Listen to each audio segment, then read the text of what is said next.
unusual practice before this committee. The professor was ready to fly from Israel to D.C. to appear in person, but he was unable to because too few American carriers have resumed direct flights to Israel.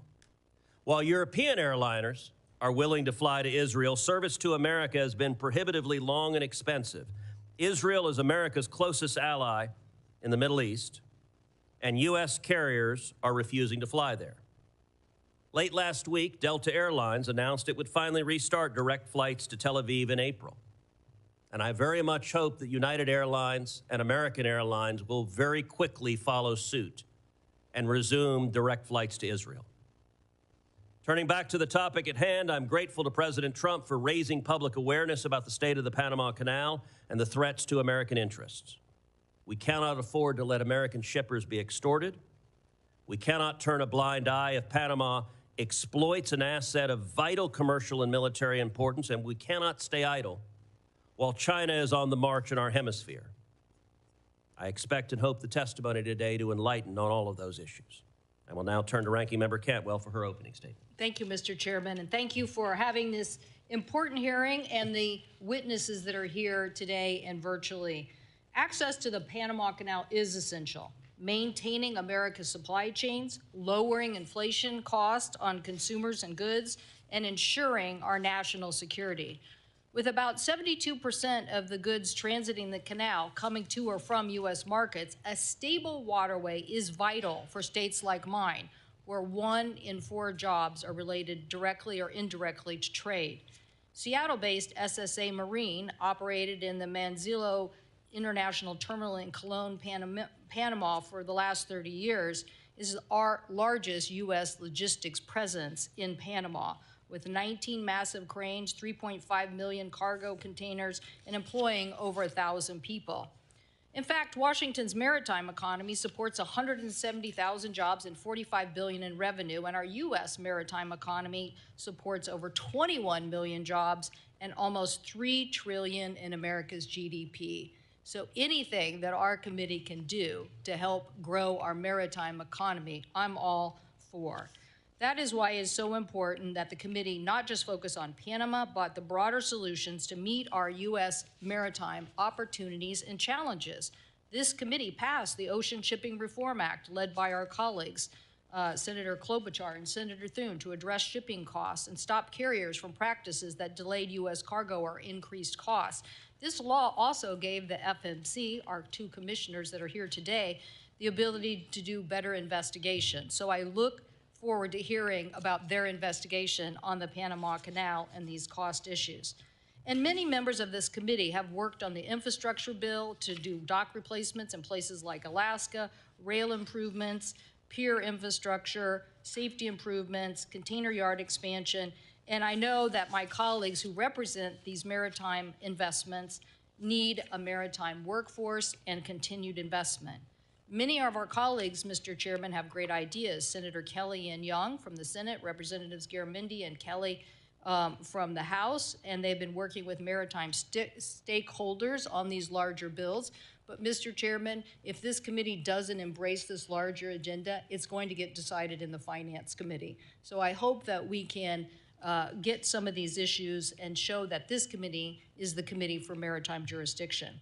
A bill that provides a comprehensive strategy to rebuild America's supply chain supremacy, sea left capacity that we need to defend our interests in the South China Sea and the Indo-Pacific region, and to revitalize our nation's ports and shipbuilding capacity.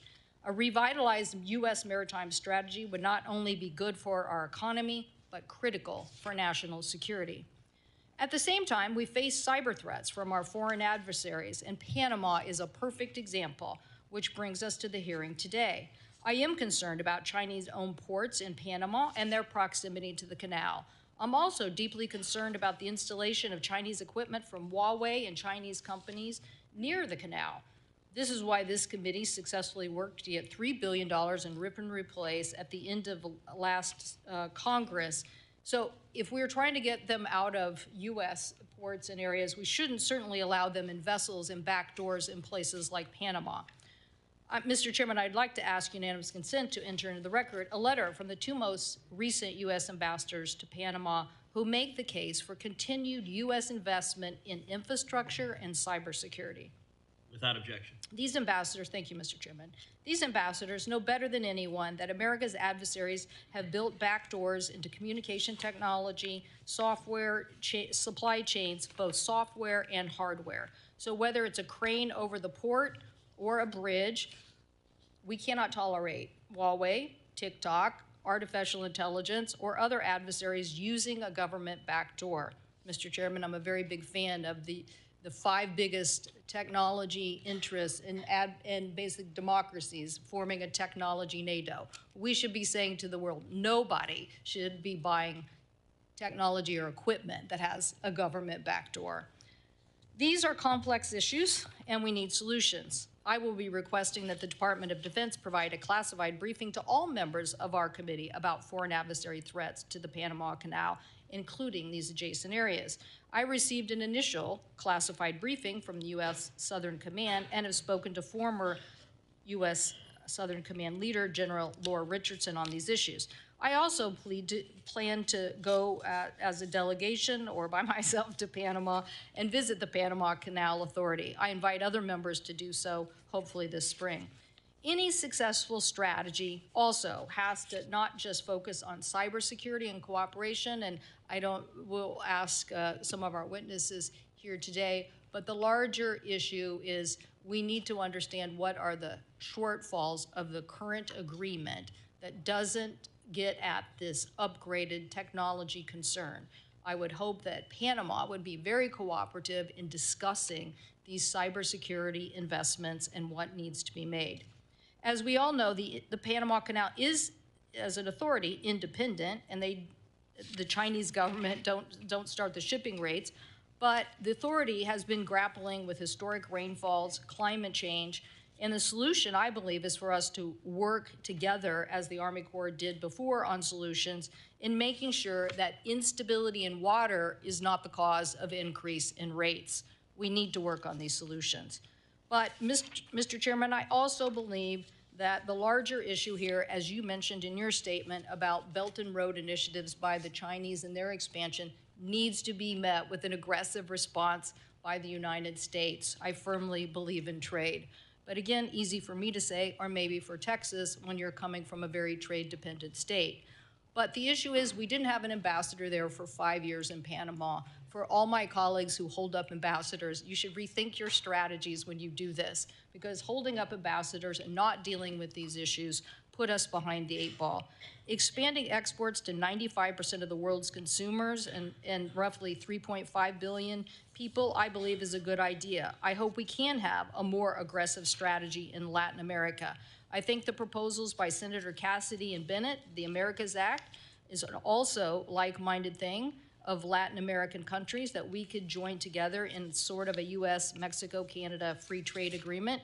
And I also believe that a free trade agreement of the Americas that link modernization of all our FTAs in Latin America and the Caribbean would help, along with an aggressive strategy on saying no government backdoors and making the kind of investments that the Export-Import Bank can do to counter China. So, Mr. Chairman, thank you for organizing this important hearing.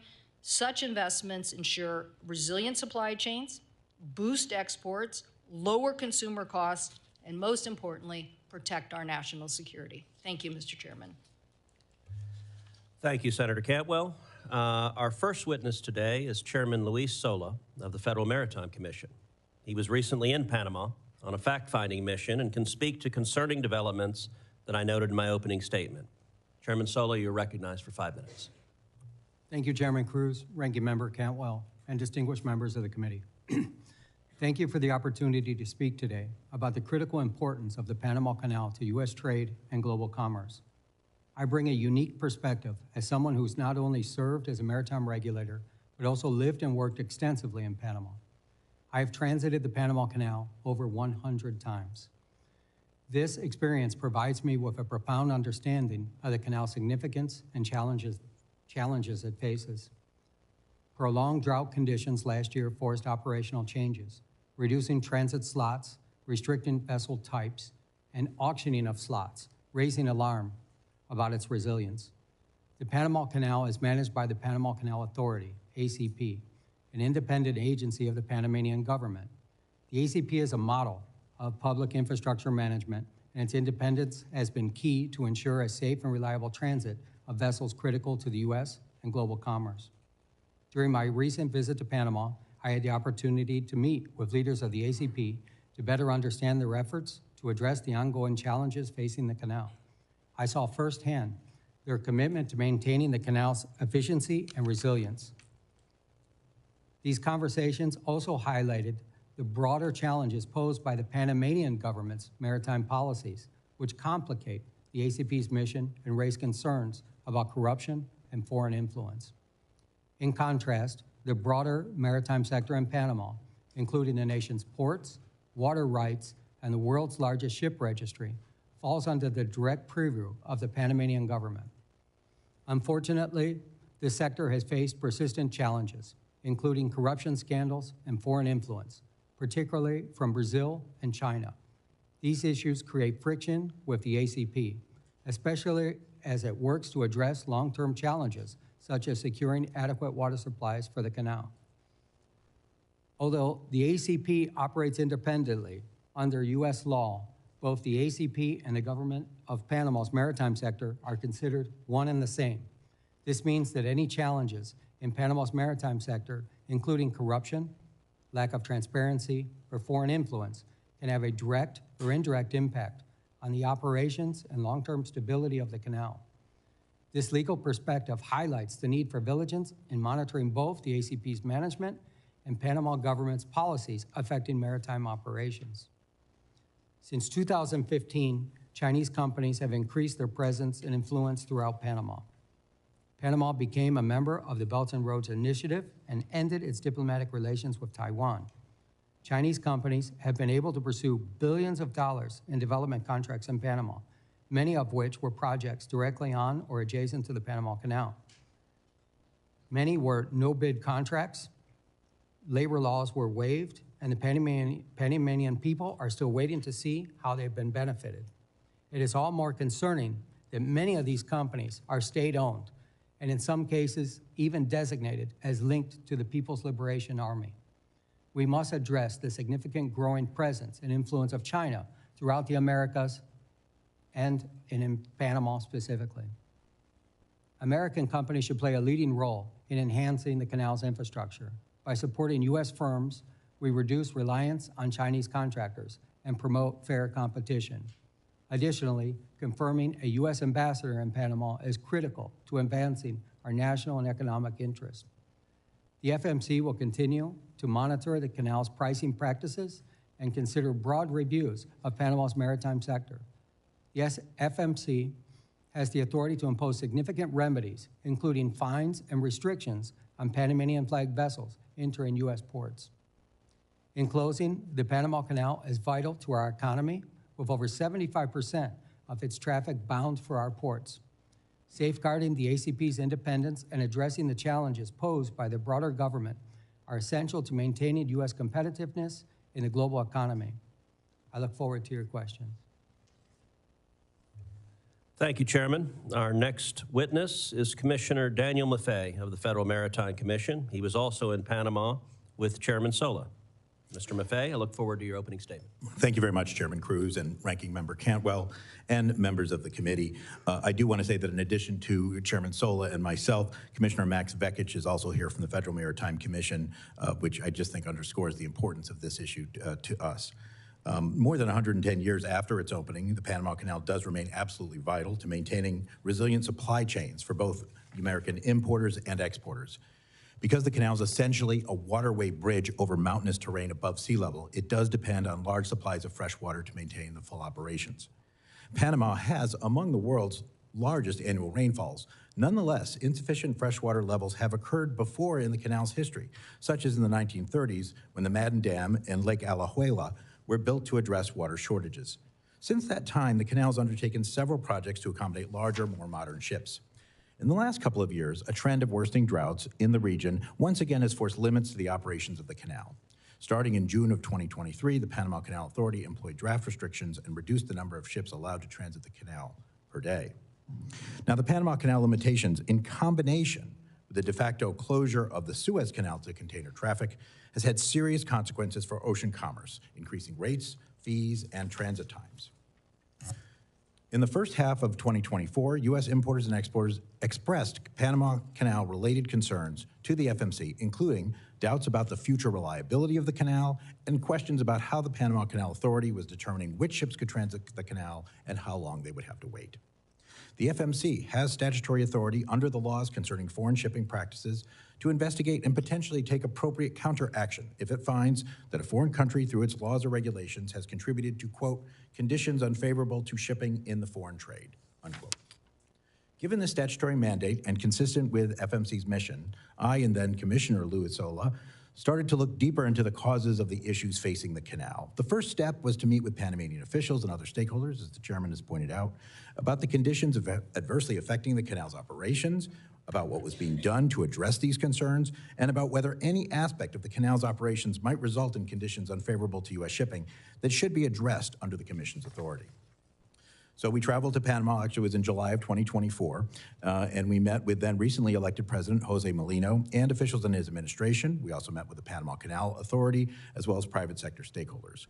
We had very candid discussions on key issues such as Panama's plans to ameliorate the water level challenges, the bidding processes used to allocate transits during times of restrictions, and our concern the Canal Authority was bringing in far more revenue during the crisis than it had before limits were forced by water shortages. Both the government of Panama and the Canal Authority did answer our questions very substantively. The Canal Authority informed us they were already making changes to that allocation system. Now, fortunately, Panama's 2024 rainy season has for now alleviated the most acute water supply issues at the canal, and normal transit volumes have been restored. That said, while the Panamanian government and Canal Authority have, with the advice of the U.S. Army Corps of Engineers, developed credible plans to mitigate future water shortages, they also warned that it is likely that at least one more period of reduced transits will occur before these plans can be fully implemented. Now, since our meetings, the FMC has continued to monitor Panama's progress on this front and examined other policy changes announced by the Canal Authority. I do have continuing concerns, particularly about the auction-light slot allocation procedures, not so much as they are applied right now because transits are not being rationed, but when another low rainfall period occurs. As we learn more about Panama and the Canal Authority, how they would handle another drought and receive more input from American importers and exporters, the Commission does remain positioned to take appropriate action if warranted. How the Panama Canal's operations affect American commerce was a high priority for the FMC under my chairmanship. It remains a high priority at the Federal Maritime Commission under Commissioner Sola's chairmanship, and I am extremely pleased that it is a priority for this committee as well. Thank you. Thank you, Commissioner. Our next witness is law professor Eugene Korovich, who can explain Panama's treaty obligations and the remedies the U.S. might seek for potential violations. Professor Korovich is appearing virtually, and Professor, you're recognized for your opening statement. Chairman Cruz, Ranking Member Cantwell, honorable members of the committee, I appreciate and regret the opportunity to testify before you remotely. I've been asked to discuss possible violations of the treaty concerning the permanent neutrality and operation of the Panama Canal entered into between the two countries in 1977. I should say at the outset that determining whether a certain situation violates the treaty is a mixed question of law and fact, depending on both the meaning in the treaty and the actual situation on the ground. I have not had any classified intelligence briefings on this subject, so I'm going to speak about the meaning of the treaty primarily. We shall see that under international law, each party to the treaty is entitled to determine for itself whether a violation has occurred.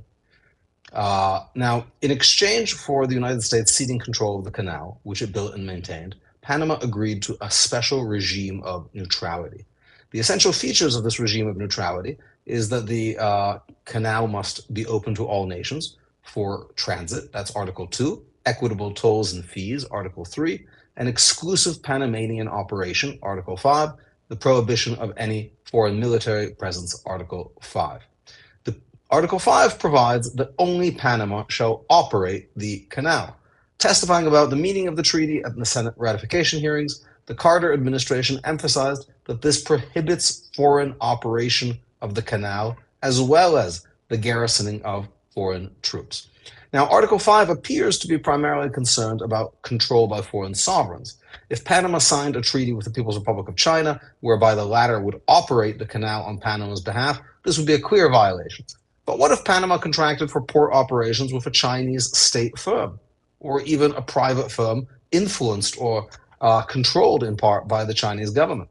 The Suez Canal Company was itself, before being nationalized, a private firm in which the United Kingdom was only a controlling shareholder. Yet this was understood to represent British control over the canal. In other words, a company need not be owned by the government to be in part controlled by the government. So the real question is the degree of de jure or de facto control over a foreign sovereign company. And scenarios range from government companies in an authoritarian regime, completely controlled, to purely private firms in an open society like the United States, but there's many possible situations in the middle. The treaty is silent on the question of how much control is too much, and as we'll see, this is one of the many questions committed to the judgment and discretion of each party. Now, turning to foreign security forces, the presence of third country troops would manifestly violate Article 5, but this does not mean that anything short of a People's Liberation Army base flying a red flag is permissible. The presence of foreign security forces could violate the regime of neutrality, even if they're not represented in organized and open military formations. Modern warfare has seen belligerent powers seek to evade international legal limitations by disguising their actions in civilian garb. From Russia's notorious little green men to Hamas terrorists hiding in hospitals or disguised as journalists, bad actors seek to exploit the fact that international treaties focus on sovereign actors. Many of China's man-made islands in the South China Sea began as civilian projects before being suddenly militarized. Indeed, this issue was discussed in the Senate ratification hearings over the treaty. Dean Rusk said informal forces would be prohibited under the treaty. Thus, the ostensible civilian character of the Chinese presence around the canal does not in itself mean that it could not represent a violation of the treaty if, for example, these companies and their employees involved Chinese covert agents or other agents of the Chinese security forces. So this leads us to the final question: who determines whether neutrality is being threatened or compromised? Unlike many other treaties that provide for third-party dispute resolution, the neutrality treaty has no such provision. Instead, the treaty makes clear that each party determines for itself the existence of a violation. Article 4 provides that each party is separately authorized to maintain the regime of neutrality, making it a separate obligation of each party. The Senate's understanding accompanying to ratification also make clear that Article 5 allows each party to take, quote, unilateral action. Senator Jacob Javits, at the markup hearing, said that while the word unilateral is abrasive, we can, quote, decide that the regime of neutrality is being threatened and then act with whatever means are necessary to keep the canal neutral unilaterally. I look forward to their questions. Thank you, Professor. Our final witness, World Shipping Council CEO Joseph Kramick, can discuss the challenges faced by container lines moving goods to or from America through the Panama Canal. Mr. Kramick, you're recognized for your opening statement. Thank you, Chairman Cruz, Ranking Member Cantwell, and members of the committee. My name is Joe Kramick. I'm President and CEO of the World Shipping Council. The World Shipping Council is the global voice of liner shipping. Our membership consists of 90% of the world's liner shipping tonnage, which are container vessels and vehicle carriers. They operate on fixed schedules to provide our customers with regular service to ship their goods in ports throughout the world. Our focus is on sustainable, safe, and secure international ocean transportation. Nothing could be more important to the U.S. economy and WSC member lines who carry the trade that supports the U.S. economy than a sustainable, safe, and secure Panama Canal. As you have heard, using the Panama Canal to transit between the Atlantic and Pacific saves significant time and money. A typical voyage from Asia to the U.S. or East Coast can be made in under 30 days using the canal, while the same journey can take up to 40 days if carriers must take alternate routes. From a commercial trade perspective, the big picture is this.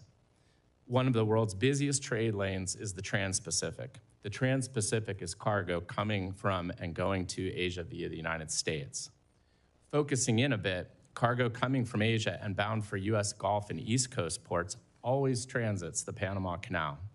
Similarly, cargo being exported from US and East Coast ports, a large share of which are US agricultural exports like soybeans, corn, cotton, livestock, and dairy, also almost always transits the Panama Canal. The result is that 75% of canal traffic originates in or is bound for the United States. Some examples include the Port of Houston ships exports $14 billion in containerized trade to Asia. The Port of New Orleans exported $27 billion in seaborne trade to Asia, not all of which was on container vessels. The Port of New York and New Jersey exported $16.5 billion to Asia, and the Port of Savannah exported $13 billion to Asia. Our member lines are the largest users of the Panama Canal, and we carry the bulk of this trade. Global ocean trade is always facing challenges, as you've heard, and the Panama Canal is no exception. We've talked about the drought in 2023 and the historic low water levels that it caused in Lake Gatun, which feeds the canal locks, a unique system that is a freshwater feed as a result, as contrasted to an ocean-to-ocean system, which the French tried and failed, but which is actually active in the Suez Canal. These low water levels reduce transits from 36 transits a day to as low as 22 per day. Additionally, the low water levels required a reduction in maximum allowable draft levels, or the depth of the ship below the waterline, which for our members reduced the amount of containers they could carry through the canal. This resulted in a 10% reduction in import volumes for US Gulf and East Coast ports, with the Port of Houston experiencing a 26.7% reduction. Looking forward, the volume of containerized trade coming into the United States remains at near record levels and continues to expand. 2024 numbers are just out, and the inbound trade to the U.S. expanded 15%, which is second only to the 17.5% inbound traffic we experienced during the pandemic-driven demand. Just yesterday, the Port of Houston reported record-breaking trade volumes with an 8% increase. More broadly, WSC member lines have transported $1 trillion in goods to and from U.S. ports, which represents 64% of all seaborne trade, contributed $2 trillion in economic output to the United States, supported 6.4 million U.S. jobs, and over $442 billion in wages and salaries. These goods are the clothes on your back, the shoes on your feet, and the phones likely in your hands or on your dais. WSC members look forward to working with the committee on maintaining the sustainability, safety, and security of the Panama Canal. It's a vital ocean artery critical to U.S. trade. The record volume of cargo that our members continue to carry, it demonstrates our commitment. We appreciate the committee's continuing support, commitment to the liner shipping industry, the U.S. maritime industry, and I look forward to answering your questions. Thank you. Thank you very much. We'll now move to questioning. I want to start, Chairman Solo, Commissioner Maffei. Are you aware of allegations from some vessel operators of disparate treatment, such as sweetheart deals or favorable rebates by Panama for canal transits? Thank you for the question, Mr. Chairman. We have become aware through some complaints by cruise lines that said that they were not getting a refund of their canal tolls. When we looked into this, we found a Panamanian Executive Order, Decree 73, that specifically says that if a cruise line would stop at a certain port, that they could be refunded 100% of the fees. And as far as I know, that's the only instance where that exists. Yep, we continue to look into it, but the cruise ships is the one area where we have found something that would fit that bill, I think, Chairman. Some press coverage says the Panama Canal is nominally independent, even though it provides a large share of the Panamanian government's revenue. Chairman Sola, briefly, can you describe how the FMC views the Canal Authority and the Panamanian government? Are they distinct entities or a single foreign government apparatus that controls the Panama Canal? Mr. Chairman, our law is clear. It comes from the Merchant Marine Act of 1920 that there's only one entity. And in addition to that, our predecessor at the Federal Maritime Commission was the U.S. Shipping Board, was formed in 1916 in direct result of the Panama Canal. The very first chairman of that was George Washington Goethals, which was the very first administrator of the canal. So we look at it as one entity. Yeah, I might just add, Mr. Chairman. Sure. It's sort of like the Georgia Ports Authority and the state of Georgia. The Georgia Ports Authority is clearly independent. It can do its own bonds. It's got independent governance. But ultimately, Georgia is responsible for it, the state of Georgia. Right. So Panama was the very first Latin American country to join China's Belt and Road Initiative. And right now, China is building a fourth bridge across the Panama Canal for car traffic and light rail. Chairman Solo, why should Chinese construction of a bridge near Panama City concern the United States? Mr. Chairman, we all saw the tragedy that happened here in the Francis Scott Key Bridge incident and the devastation that had happened to Baltimore. We also saw recently what happened in the Suez Canal, where we had a ship get stuck in there. It's not only the construction of the bridge, but it's a removal of a bridge, as I understand it, called the Bridge of the Americas. It was built in 1961, and that would paralyze cargo traffic in and out of the canal. Panama also recently renewed the concessions for 2 container ports to a Chinese company, Hutchison Ports PPC. Of course, Chinese companies are controlled by the Communist Party. How does China use control of those ports for economic gain? Mr. Chairman, I am a regulator, a competition regulator, and the Chinese ports that you're referring to, let me put them into scope. The one on the Pacific, the Port of Balboa, is roughly the same size as the Port of Houston. They do about 4 million containers a year. They have about 28 gantry cranes. The one on the Atlantic is the same as my hometown of Miami. They do about 1 million containers. So where Roger Gunther in the Port of Houston generates about $1 billion a year, and Heidi Webb in Miami does about 200 million, the Panama Ports Company paid zero for 20 years on that concession. So it's really hard to compete against zero. So I think that's our concern, our economic concern that we would have. Commissioner Maffei, anything to add on that? Yeah, I mean, I do too also think it is important. I would point out that you don't have to stop at either port. It's not like these 2 ports control the entrance to the canal. That is the Canal Authority that does control that. However, I think it's of concern. I would also point out that the Panamanian government thinks it's of concern too, because they're conducting their own audit of those particular deals. But we remain very interested as well. So, Professor Korovich, I want to turn to the treaty. So President Trump has made important arguments, both that Chinese control over canal infrastructure and exorbitant fees charged for canal transits are violations of the neutrality treaty. I want to highlight 3 specific provisions that you mentioned in your opening statement. Article 4 of the neutrality treatment requires both the United States and Panama to establish and maintain, quote, a regime of neutrality. Article 5 limits any foreign control by providing, quote, only the Republic of Panama shall operate the canal and maintain military forces, defense sites, and military installations within its national territory. And finally, Article 3(1)(c) requires that, quote, tolls and other charges be just, reasonable, equitable, and consistent with the principles of international law. In your opinion, as an expert in international law, could the facts discussed here be considered violations of the neutrality treaty in force right now between the United States and Panama?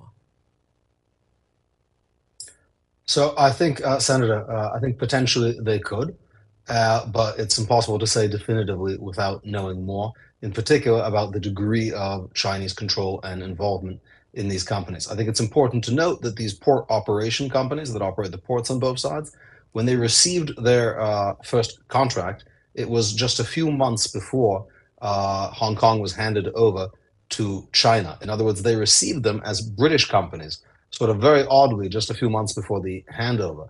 Now, of course, since then, Hong Kong has been incorporated into China, has been placed under a special national security regime, and the independence of those companies has been greatly abridged, to say nothing of state-owned companies involved elsewhere in the canal area, which raise significantly greater questions. Additionally, I should point out that the understandings between President Carter and Panamanian leader Herrera, which were attached to the treaty and form part of the treaty, provide that the United States can, quote, defend the canal against any threat to the regime of neutrality. And I understand that as providing some degree of preemptive authority to intervene. One need not wait until the canal is actually closed by some act of sabotage or aggression, which, as we heard from the testimony, would be devastating to the United States. But there is some incipient ability to address potential violations. And your final point there leads to my last question, which is if the United States determines that Panama is in violation of the treaty, what remedies, what is the range of remedies the United States would have for that treaty violation? So I think it may be shocking to people to hear today, but when one goes over the ratification history and the debates and discussions in this body over this treaty, it was clear that the treaty was understood as giving both sides separately the right to resort to use armed force to enforce the provisions of the treaty.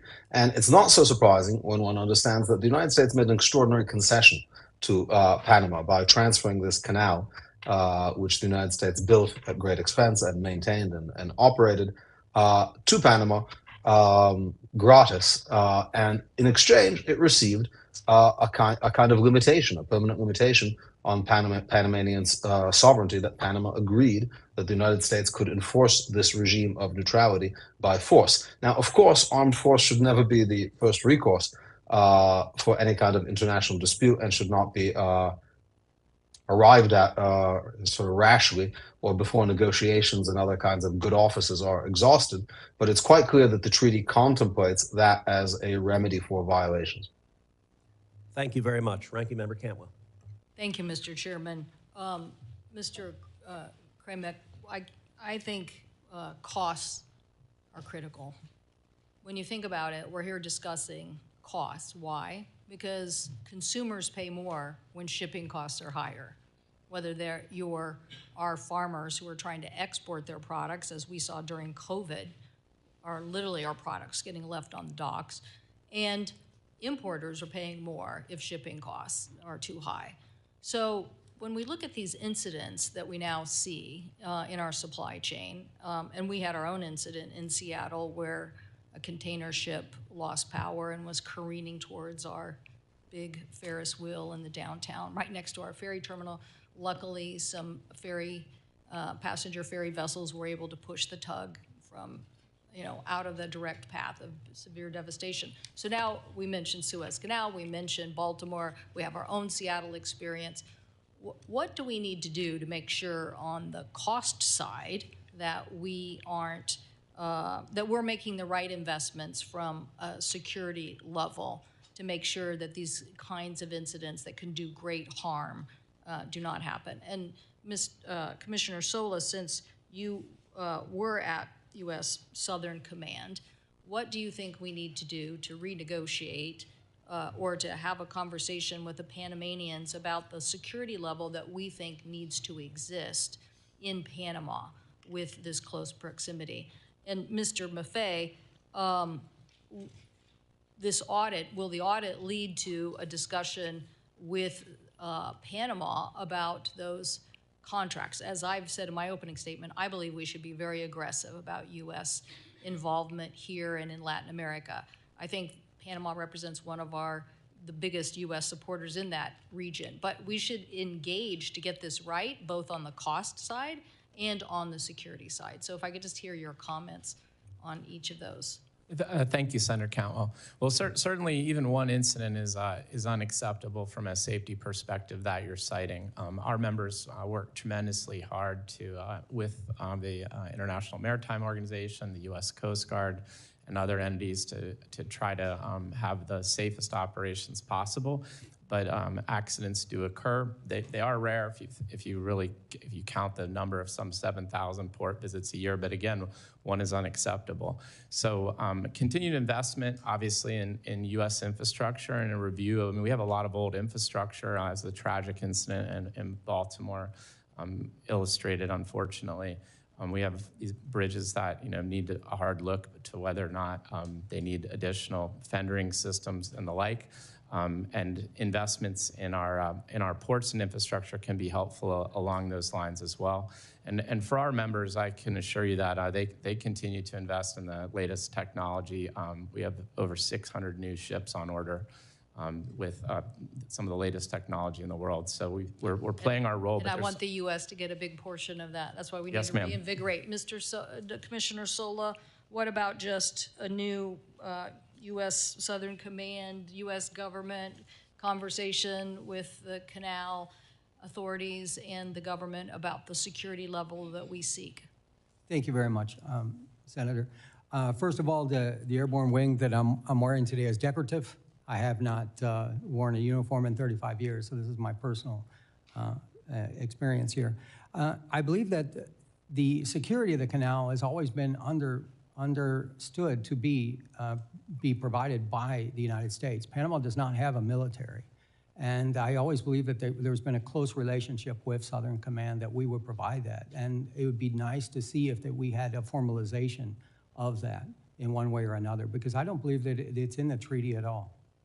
Okay, so formalization of maybe a cybersecurity agreement. See, I'm thinking you have accidents and then you have larger cybersecurity issues that you just have to be on top of. And what I don't like about anybody that has a back door is I'm for the United States advocating, don't buy from people who have a government back door. Don't do it, because what are you going to do? At some point in time, you're going to regret that.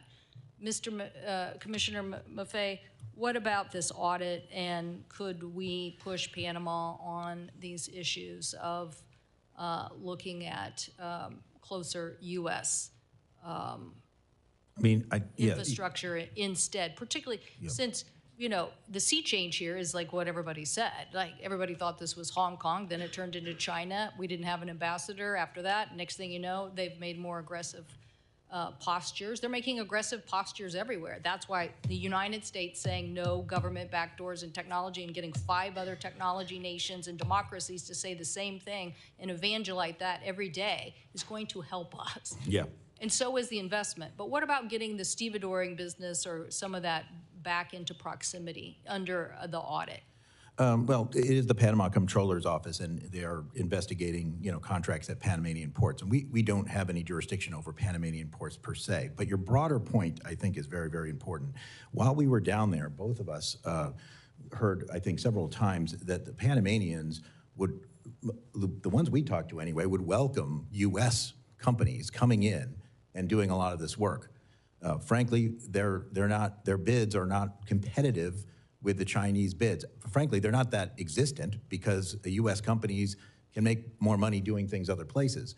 But even if they were existent, it is difficult to put competitive bids when the Chinese bids are so heavily subsidized by China.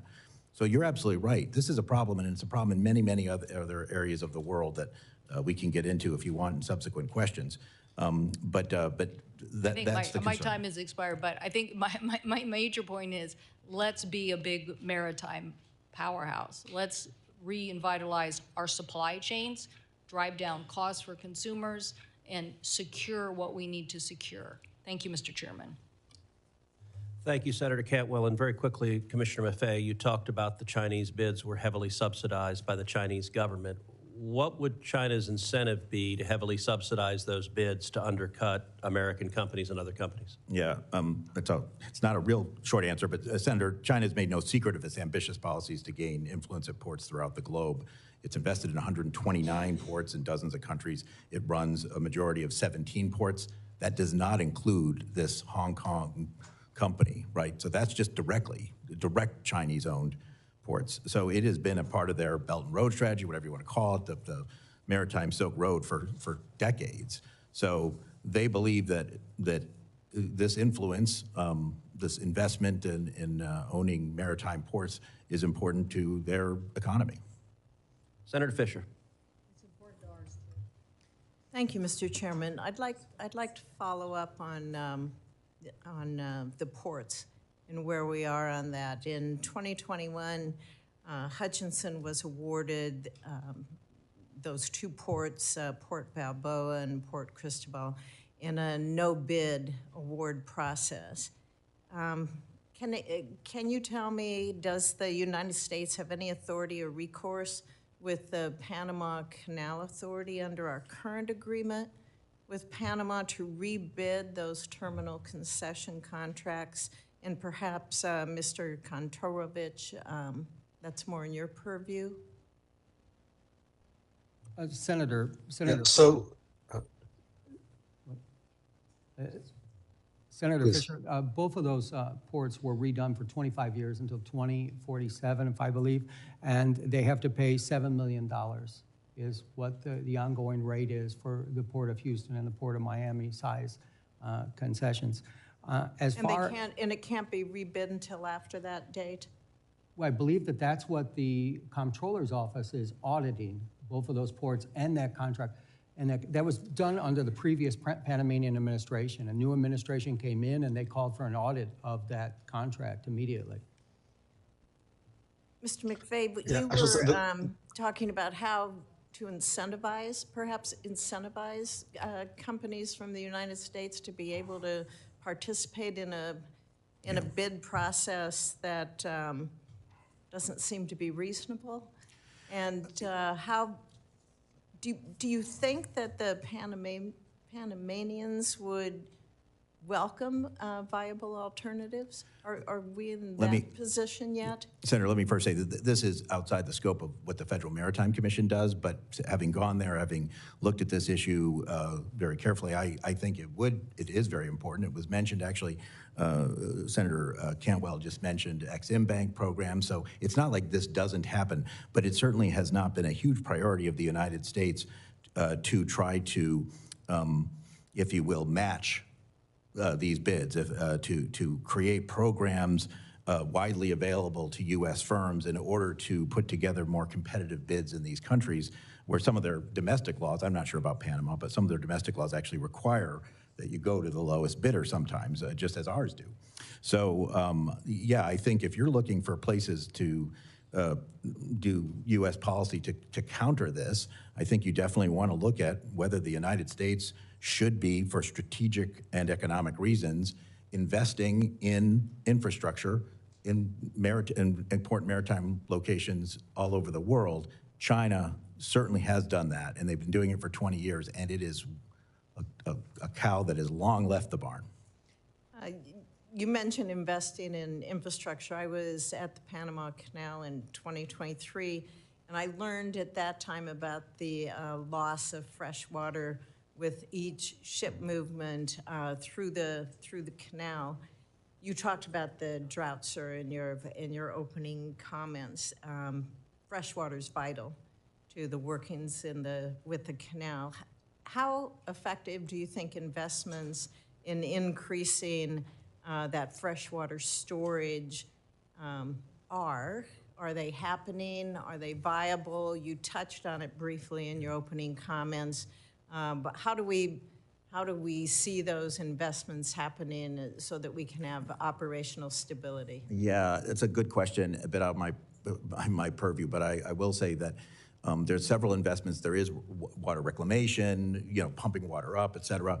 But the main plan that the U.S. Army Corps of Engineers has helped the Panamanian Authority develop involves another basic expansion of bringing in even more water at an elevation that you could then use to continue the canal. Now, there's a lot of issues with implementing that, not the least of which being indigenous people in those areas. Not a huge number, but certainly towns and things, and negotiating that and all sorts of other issues, just as if it was in the United States, there would be issues. But it is viable. You can, in that part of the world, you can make more fresh water available to make the canal not have to be limited. However, it takes time, and there will at least be one more incidence of severe limitations before that occurs, unless we get really, really lucky.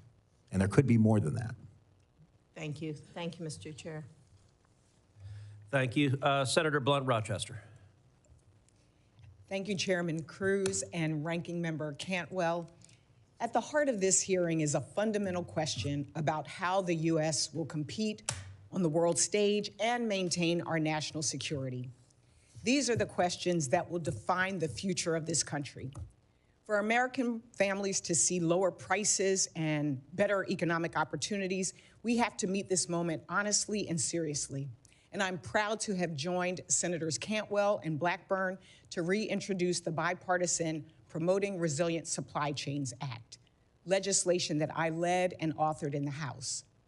This bill ensures that we have a national strategy to address our broken supply chains, whether it is a bridge collapse, a major global conflict, or unions striking for their rights.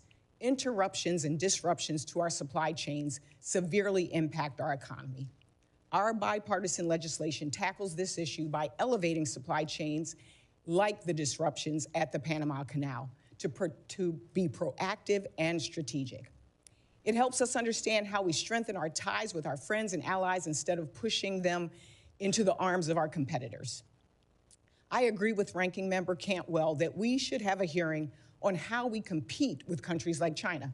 And I have grave concerns about China's global infrastructure investments and any cyber threats to the U.S. Addressing these are our national security interests. With that, I'd like to shift to my first line of questioning, and it is for you, Captain Kramick. It's no secret that the canal has had issues due to droughts, nor is increasingly frequent drought a new phenomenon. Do you believe the Panama Canal Authority did enough to anticipate the issues impacting the canal's operation? Senator Blunt Rochester, thanks for your question. They did the best, I guess, with the information that they had. I don't know that they anticipated a drought of that magnitude. I would say going forward, what Commissioner Maffei just discussed about the development of a second reservoir to feed into Lake Gatun, and the U.S. Army Corps of Engineers doing a feasibility review of that project, as well as some other projects that were mentioned, that seems to be a good path forward in terms of resiliency of the Panama Canal and making it a viable waterway for 2050 and beyond. I think part of the challenge is that it was recently started and time is of the essence. Did you think that the Canal Authority considered the obvious impacts from drought in its planning? Senator Blunt Rochester, I don't have that information on what they considered. It is clear that the Canal Authority knew that this would have an impact on shipping and that enough hadn't been done to address it. Now that we're faced with this impact, what do you think the Canal Authority needs to do expeditiously to bring the canal back into full authority, full operation? So they are back to full operation, is my understanding. Traffic is flowing well. But looking forward, I think it is taking a hard look at some of these infrastructure projects to make the canal more viable, like I mentioned. The Port of Wilmington is in my state. We're very proud of it. It's one of the leading importers of fruits. The delays through the canal have an outsized impact on perishable goods like those that my port handles. Do you believe the Canal Authority can and should prioritize perishable goods or provide some other solution to support perishable goods? And anyone on the panel can answer that. Yes, ma'am. Let me address your question because I'm not sure it's my place to exactly answer it, but you're quite right. So one of the complaints that we've heard is from container shippers, mostly exporters, that export goods, as you say, and many other commodities too, are sensitive either because of market conditions, such as cotton, or because of actual perishability of the product, such as what you mentioned. However, they're on container ships, and most of the cargo on the container ship is less time sensitive. In the bidding process that the Panamanian Canal Authority developed in order when they did have to ration these slots, it was a bidding process, and the highest bidder got the first slot, got the less of a delay. The challenge there is every kind of commodity, every kind of ship was bidding. So liquid natural gas, which is extraordinarily, all the cargo on that ship is both extraordinarily valuable, not that your agricultural commodities aren't valuable, but compared pound for pound to the LNG, and very, very, I mean, it's out, you know, you're losing volume every delay. So they would far outbid the container shippers.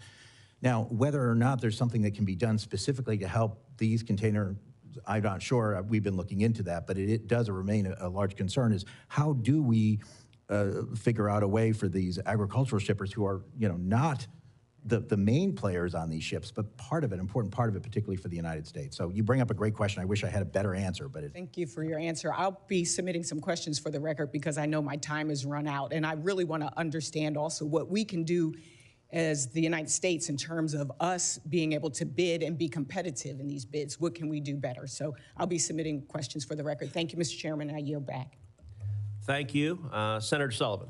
Thank you, Mr. Chairman, for this important hearing, and I appreciate the witnesses. I have questions for now primarily focused on Chairman Sola and Professor Korovich.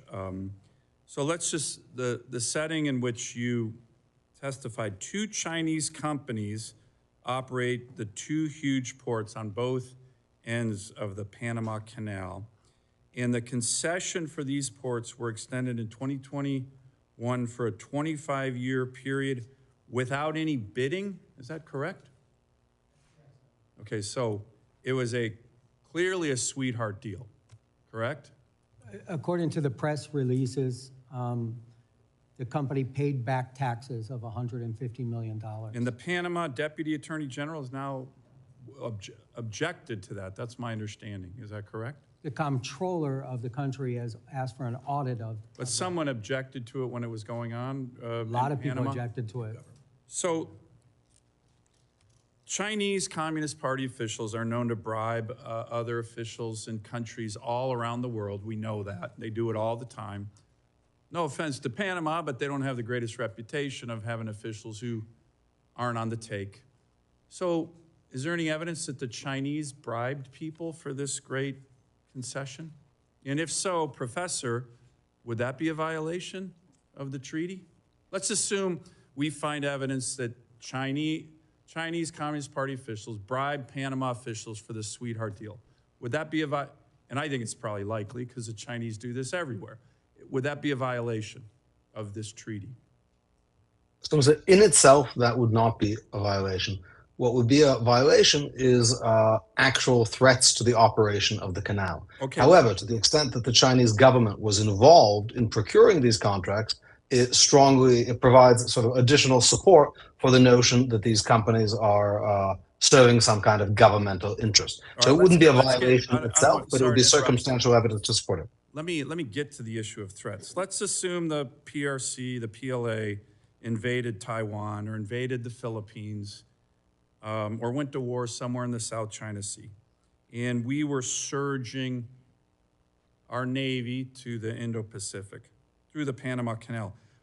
Are the companies now controlling both sides of the Panama Canal, the Chinese companies, subject to the PRC's national security laws that mandate cooperation with the military, with state intelligence agencies? Does anyone know that? Professor, They're subject all the time. They're subject to those laws all the time by virtue of being Hong Kong companies. And they face, of course, consequences for not complying with the wishes of the Chinese government. And one of the arguments wouldn't that be a violation of the treaty? And isn't that a huge risk to us right now that the Chinese? So that is a threat to the neutrality.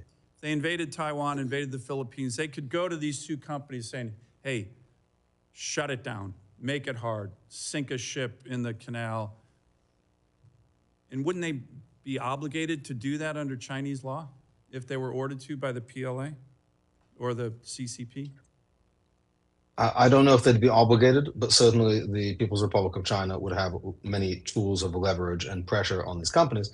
That's why the treaty specifically says that we can act not just to end actual obstructions to the canal. We don't have to wait until the canal is closed by hostile military action. That would be a suicide pact. That would be catastrophic for us. But rather that we can respond at the inchoate, incipient level to threats. And then this is up to the president to determine whether this is significantly robust to constitute So, an imminent Professor, threat. aren't we kind of walking up to the idea of a suicide pact because we got 2 big Chinese companies on both ends of the Panama Canal who, if there's a war in Indo-PACOM, Taiwan that involves us and China, these companies would be obligated to do the bidding of the Chinese Communist Party and PLA? I mean, aren't we kind of walking up to a very significant national security threat already? Yeah, certainly there's a threat, and I think what makes the action of the Chinese government so difficult to respond to, but important to respond to, is that they conceal this in sort of levels of gray, right, without direct control. Well, let me ask you on that topic. This is my last question, Professor. Let's assume that we find out, and again, it wouldn't be surprising, I think you can almost assume it, that these two companies have Chinese spies or military officials within the ranks of the employees of the companies. Let's assume we found that out. Somehow that becomes public. But I don't think it's a big assumption. It's probably true right now. So you have spies and military personnel within the ranks of these two companies that are controlling both ends of the Panama Canal. For you, Professor and Chairman Sola, wouldn't that be a blatant violation of Article 5 of the Neutrality Treaty, if that were true? Yeah. Which probably is true. Yes. I do think that it would be I do think it would be a clear violation. As Dean Rusk, former Secretary of State Dean Rusk said at the ratification hearings, informal forces can violate Article 5 as well as formal forces. And So Chairman clearly, Sola, do you agree with that? essentially, And is there any evidence of Chinese spies or other nefarious Chinese actors embedded in these companies? Senator, we have no information of that. Okay. And that's not under the purview of the federal. But you agree that would be a violation of Article 5 of the Neutrality Treaty? I do. Thank you. Thank you, Mr. Chairman. Thank you. Senator Baldwin. Thank you. Commissioner Maffei, good to see you. Thank you for being here today. I am very concerned about China's large and growing influence in the world's infrastructure network.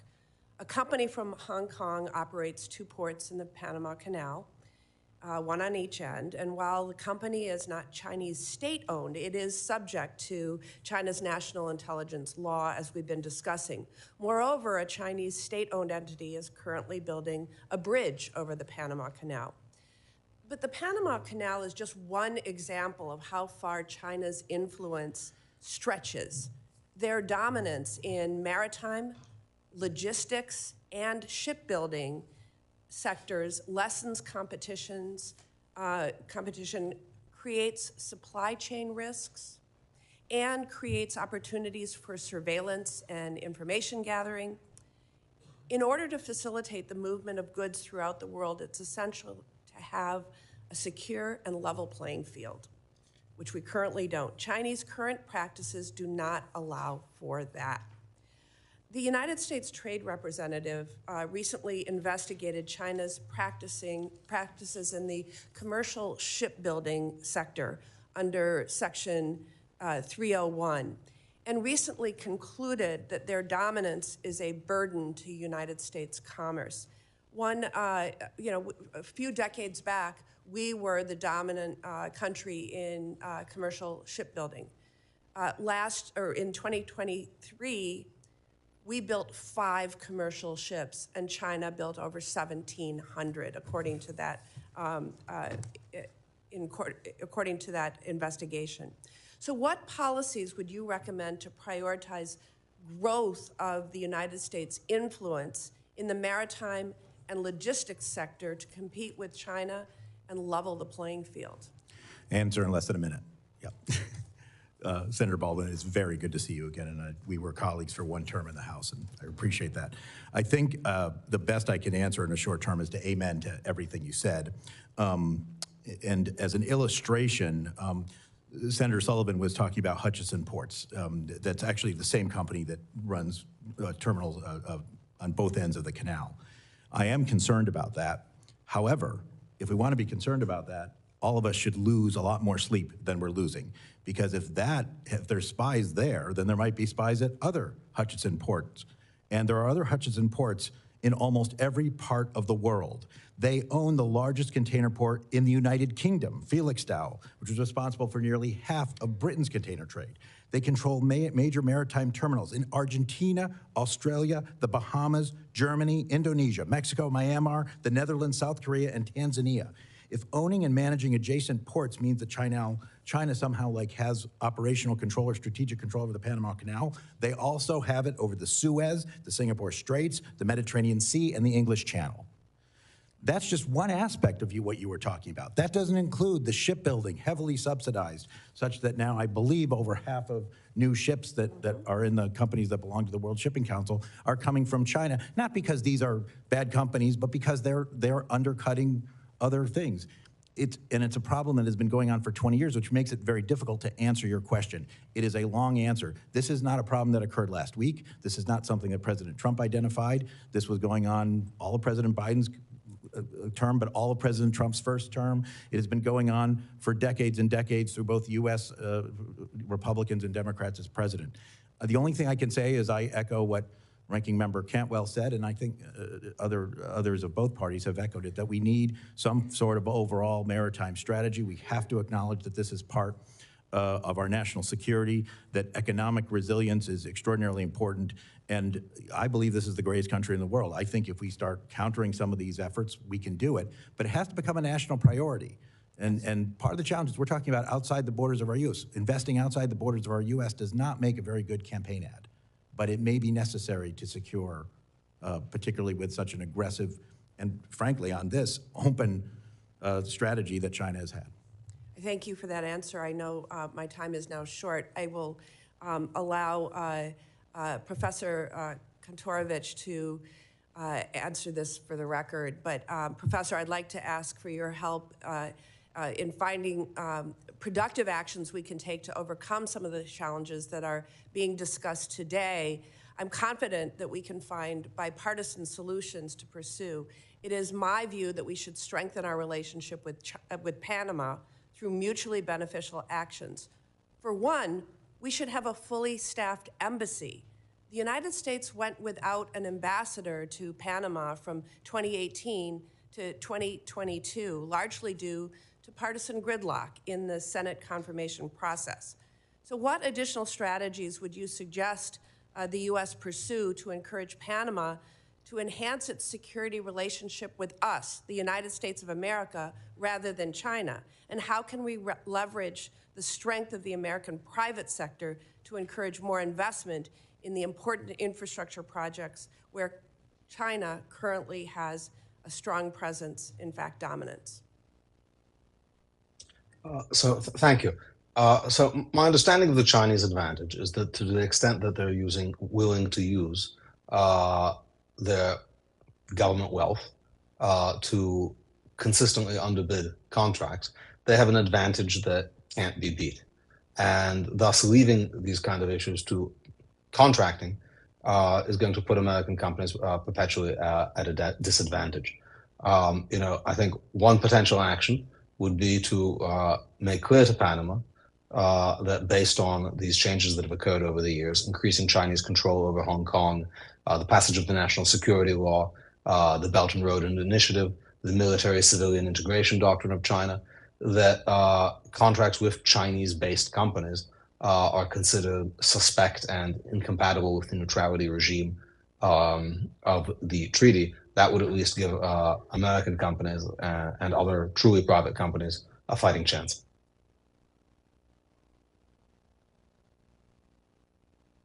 Thank you. Senator Blackburn. Thank you, Mr. Chairman. Yes or no, quickly for the three of you, just for the record, is the China investment into the Panama Canal a direct threat to U.S. national security? Yes or no? Mr. Solis, start with you down the panel. Thank you. I don't have that information as an industry trade association senator. Okay. All right.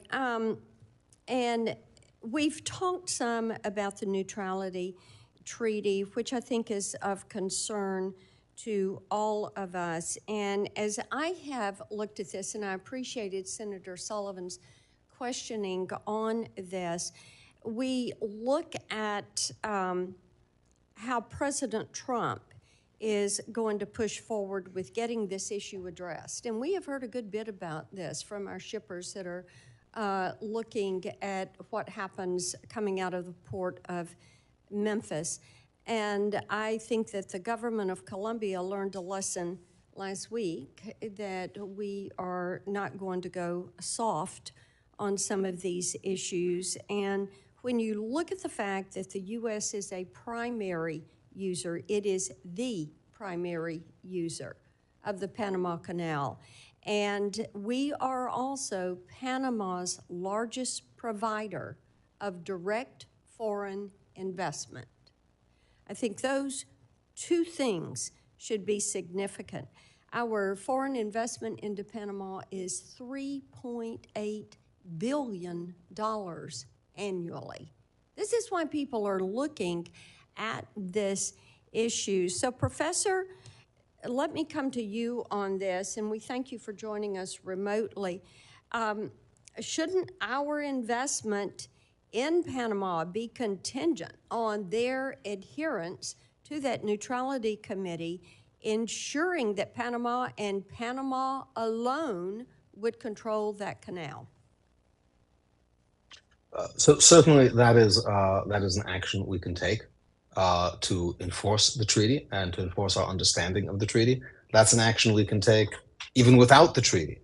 Right. So to the extent that the United States considers the Chinese operation of facilities around the canal to be against its interests, it can certainly condition aid and economic relationships on the exclusion of China. Now, the United States has typically not worked that way.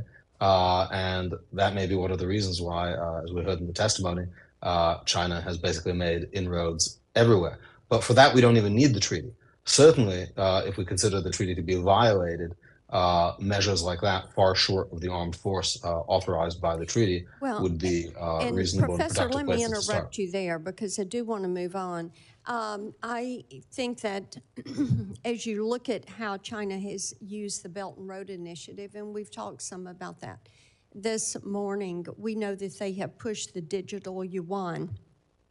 And I am concerned that given their control over much of that infrastructure around the canal, that they would attempt to force U.S.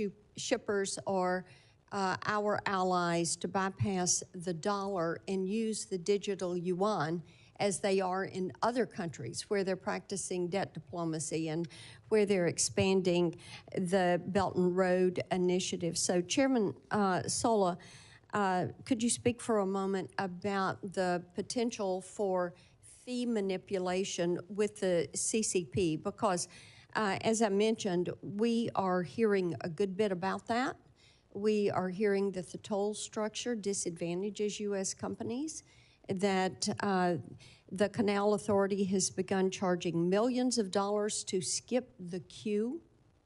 And these fees put many bulk shippers in an adverse position, and these bulk shippers have a huge impact on ports along the lower Mississippi River. And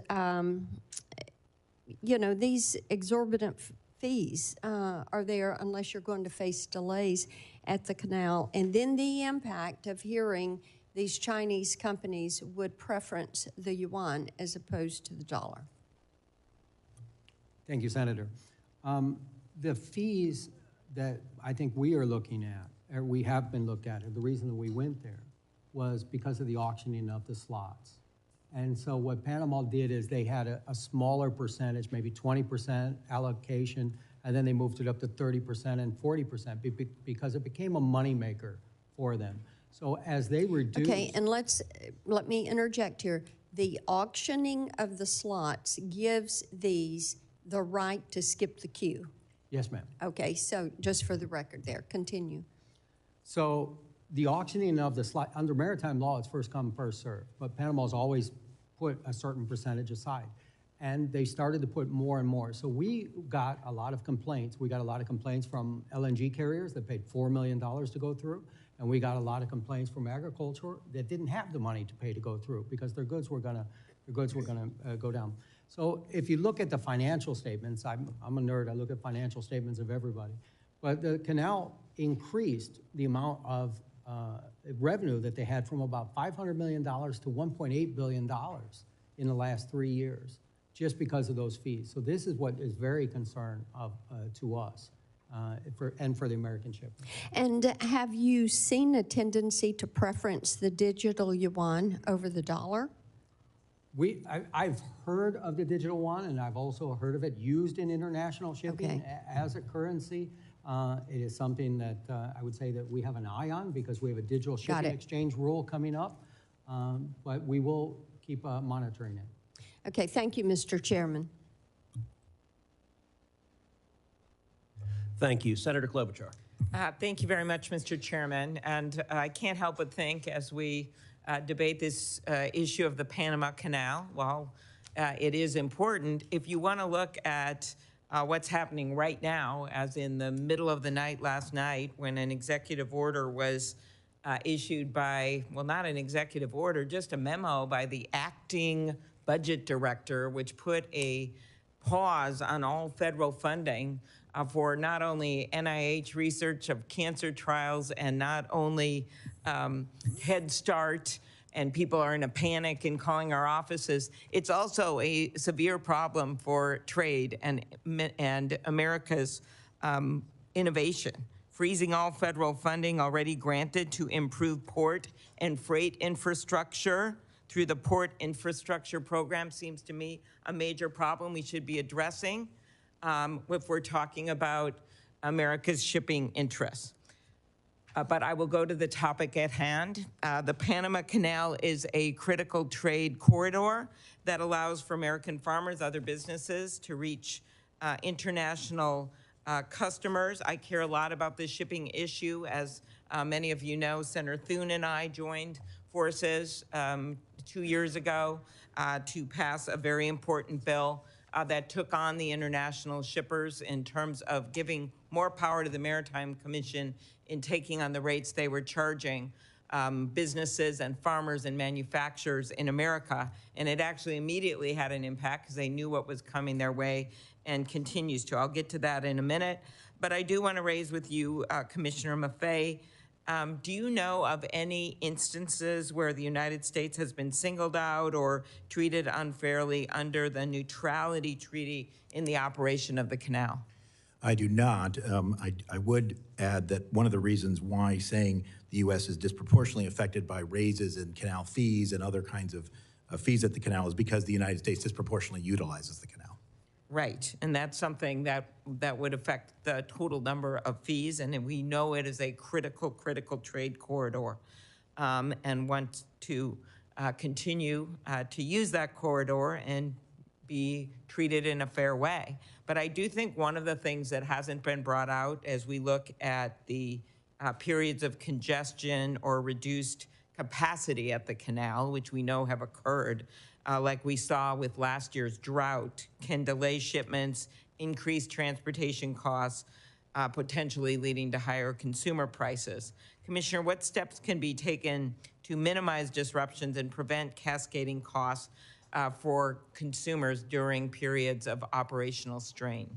At the Panama Canal? Yes. I mean, the main thing is that, you know, companies, importers and exporters need to make sure that they have very resilient supply chains. Depending on any one sea lane is awfully risky in this very, very difficult to predict world. It's one of the reasons why the Panama Canal is so important. In fact, it may be a bigger reason than a particular transit or line transit is the fact that it is there in case something goes wrong on the other end of the world, say, for instance, the Suez Canal, right? And it's that lack of redundancy right now that has been a big problem. And frankly, one of the reasons why shipping costs have gone up, because if you have to go all the way around Africa or go all the way around the Americas, you are taking fewer ships. So Thank you, Mr. Kromick. In your testimony, you described how drought reduced imports at U.S. ports. Do these reductions affect prices for American consumers, or could they? Yes. Okay, thank you. I love that short answer. Ocean Reform Act, I mentioned. Back to you, Commissioner. Has that law improved the ability of shippers to have unreasonable charges waived or refunded by ocean carriers. As we know, this has been a major problem for our carriers, which can translate into prices, and talk about how it has empowered shippers to file complaints against unreasonable practices by the carriers. By the shippers, of course, you know what I mean. I don't mean the carriers themselves. I mean the people that are trying to do business and sell their stuff. So American exporters, American importers. American exporters. Absolutely. Look, I don't have a lot of time, but yes, it has had a tremendous effect. We have seen instances of waiving or forgiving detention demurrage fees or even refunding go way up. We've seen settlements go up with the major carriers. We've seen a lot more cases filed, so many, in fact, that we used to have one administrative law judge, now we have 3, and they still have too many cases. So a huge impact. And are you concerned, I'll just end where I started, are you concerned about freezing funding that has already been granted for port and infrastructure improvement right now, given what we're trying to do with American ports, so we can make stuff here and ship it instead of having it all come to us? That's a complicated question. I'll just say at the Federal Maritime Commission, we try to do an awful lot with less. As the New York Times reporter has pointed out, we are funded at approximately our entire annual budget, about 1 hour of the container ship industry's profits during the COVID pandemic. Because of that legislation and subsequent appropriations, that's more like 68 minutes now. It's still a fraction of it. I don't know where, and I don't believe the chairman Well, of knows course, where we only found this out 12 hours ago at midnight from an unknown bureaucrat. So our hope is that we will be able to give you those numbers to show what will happen to infrastructure if we simply freeze funding for all of these things across America. Thank you. Thank you. Senator Budd. Thank you, Mr. Chairman. Again, thank the panel for being here. It's good to see you all. Mr. Sola, the November 2024 report from the U.S.-China Economic and Security Review Commission, it details China's efforts to deepen ties with countries across Latin America and the Caribbean. So, Mr. Chairman, I'd like to ask unanimous consent to enter that report into the record. Mr. Chairman, if that's okay? Without objection. Okay. All right. Thank you. All right. I think it's important to view the Chinese Communist Party, CCP, activities in the Panama Canal Zone in the context of CCP's broader efforts to further access Latin America's markets and obstruct American interest in our own backyard. Mr. Sola, would you agree with that? That you see the CCP activity and hopefully to interrupt America's interest in the region? Definitely an economic interest, Senator. I was able to travel there a few years ago to see this firsthand and see the CCP's encroachment. So in your experience, are there noticeable differences in port operations when they're controlled by Chinese companies and financed or backed by Chinese loans? And if so, would you explain that? We have a wonderful example because we have a U.S. Port there, SSA, out of Washington State, that I actually worked on the development of that many years ago and helped develop that. That used to be a former United States Navy submarine base, and we converted that. As far as the 2 ports that we have, they're completely different. We have one as a major infrastructure footprint and also a container port that's moving 4 million containers a year. That is almost, I mean, that's really a phenomenal amount. That's more than Miami, Fort Lauderdale, and you probably got to get Tampa and a little bit of Jacksonville in there to get that type of volume. And on the other side, we have a very small port, but it's a very strategic port on the Atlantic. So how are the operations done? Yeah, I don't know how they don't make money. I mean, if you want to come to right down to it, is if they've been operating the port for 20 years and they say that they haven't made any money, so they haven't been able to pay the government. That's what concerns me, is I don't believe that we're on a level playing field with the American ports. Appreciate that. Mr. Kramick, what would be the consequences for U.S. trade and for the U.S. economy if access to the canal was suddenly revoked or significantly decreased for U.S. shippers? It would be pretty catastrophic, Senator. And we have a good example. I mean, we've experienced that with the denial of the Red Sea right now. Being able to use that, and as Chairman Maffei said, having to go around the continent of Africa, 40% longer voyages, significant more costs and crew, maintenance, fuel, and even emissions. Do you have a ballpark of the difference if they're able to transit the canal versus go around South America? I don't have a figure. I can tell you it in days, and it depends. 13 days. So it's about 30 days if you can go through the canal, about 40 days right now because we can't use the Suez Canal if you want to go and go from, say, Asia cargo going to U.S. East Coast. Thank you. Mr. Soul, another question. China's pouring billions of dollars into infrastructure projects all over Central and South America. And one example is in Ecuador. China made a deal with them to fund a $3.4 billion hydroelectric dam. There's 17,000 cracks already, and there's a lot of corruption. Ecuadorian officials, they've been imprisoned, sentenced on bribery charges. Using that as an example for the region, you know, the strategy of China is clear to just take, and this is in the words of an Ecuadorian minister, the strategy of China is clear that they want to take economic control of countries. In Panama, for instance, it's about 7.7% of their GDP, as I understand it. So with using Ecuador as an example, should Congress be concerned that China could extract significant leverage over Panama, given the outsized role and revenue from the canal that it plays in their finances? If you turn your microphone. Yes, Senator, it very well could, and I believe that we are in a very fortunate position now with Secretary Rubio, who knows the area very well and also knows China. Thank you very much. Mr. Chairman. Senator, can I just say you should also look at the port of Chansay in Peru. It'll fit that pattern. Thank you very much. Of Chinese investment. Thank you. Thank you. Senator Kim. Thank you, Chairman. Thank you to all of you for coming on out here. I'll be honest with you, when I talk to some of my constituents in New Jersey about this, they mostly understand this issue right now because of the words of President Trump. So if you don't mind, I just kind of wanted to start there and work backwards. So Chairman Sola, you know, President Trump said, quote, China is operating the Panama Canal. We didn't give it to China, we gave it to Panama, and we're taking it back. I guess I just wanted your assessment there. Is China operating the Panama Canal? Chairman, Senator Kim, I never discredit anything that President Trump says.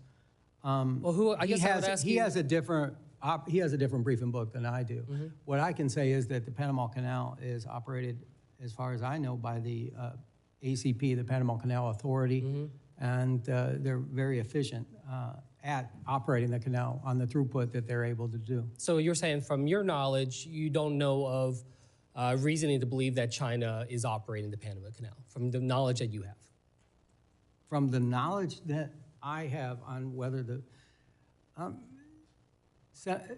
Senator, what we have here is the Panama Canal Authority is the authority where people will pay into the Panama Canal. Mm-hmm. I think that what, if you will allow me to, if a company is able to operate both ports. Oh, I see what so you're talking about Hutchinson ports, right?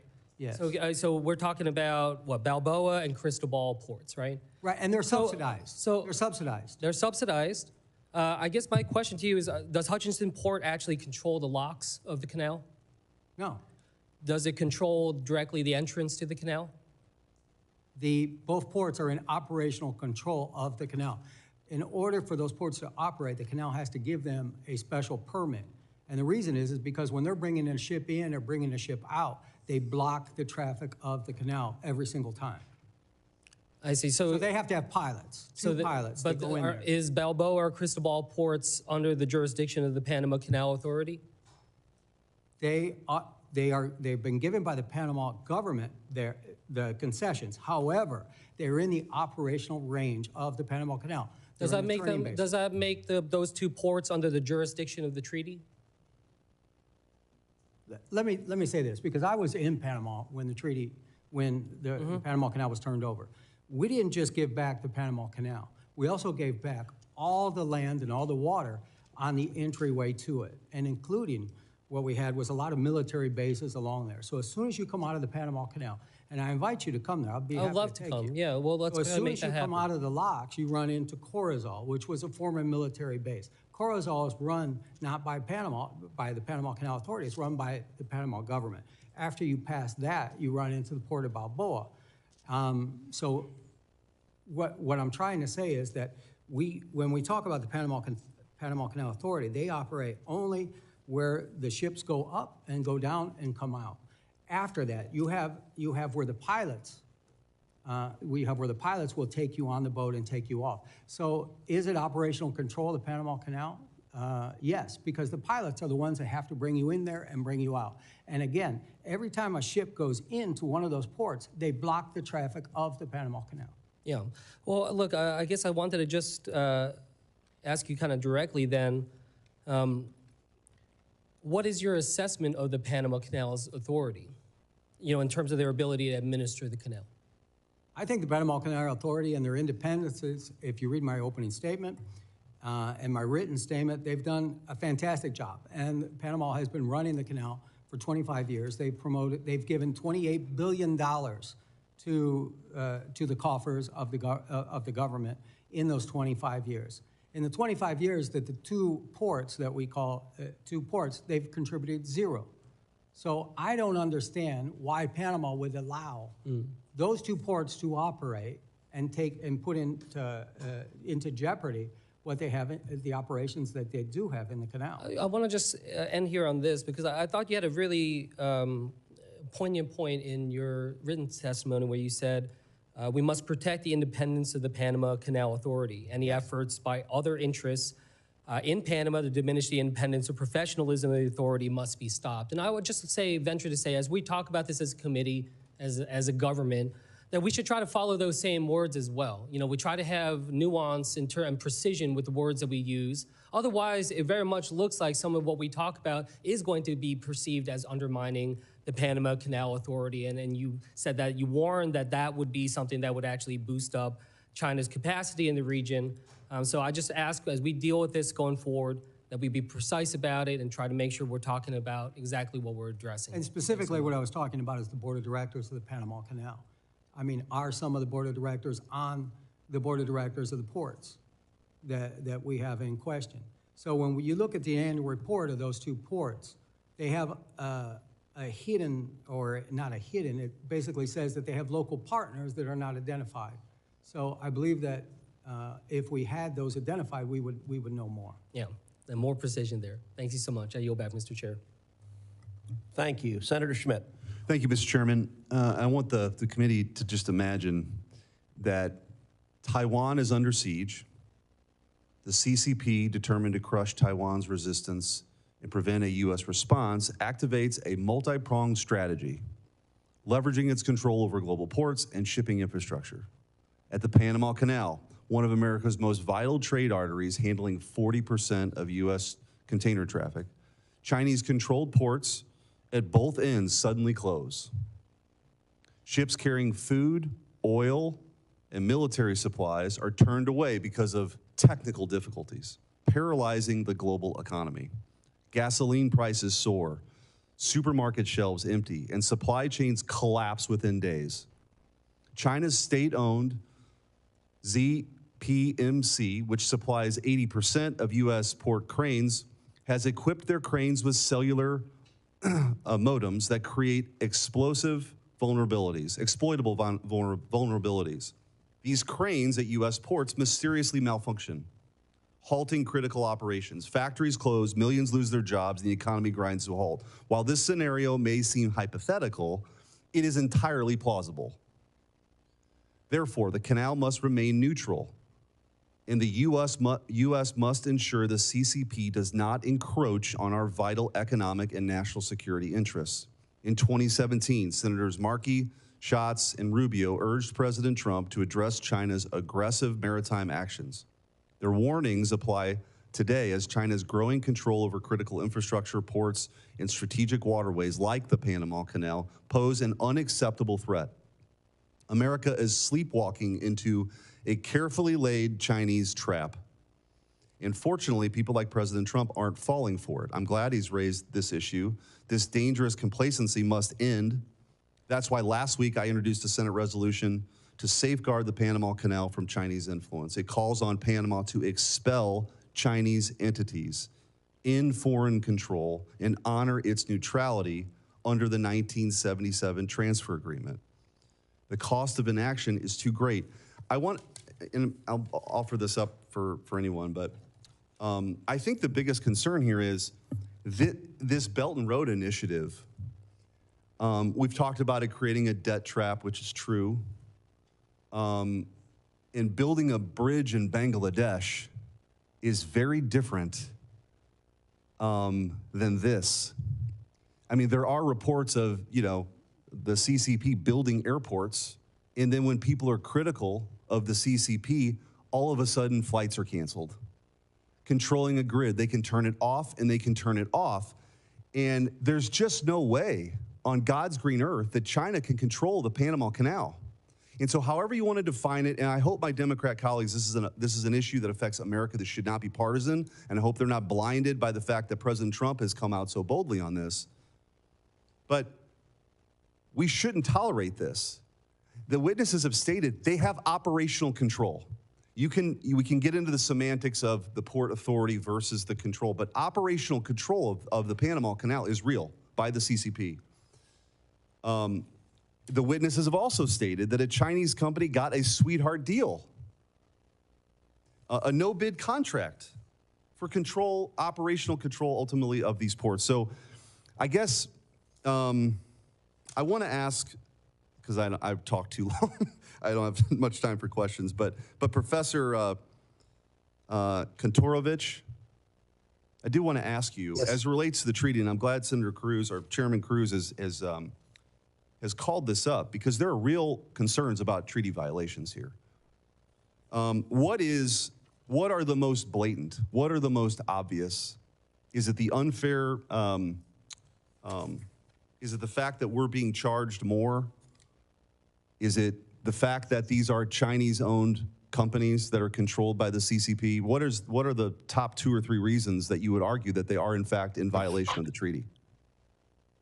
So again, I think the charges and fees are less of an issue because they don't discriminate across countries. We pay more because we use more, but it's not nationally discriminatory.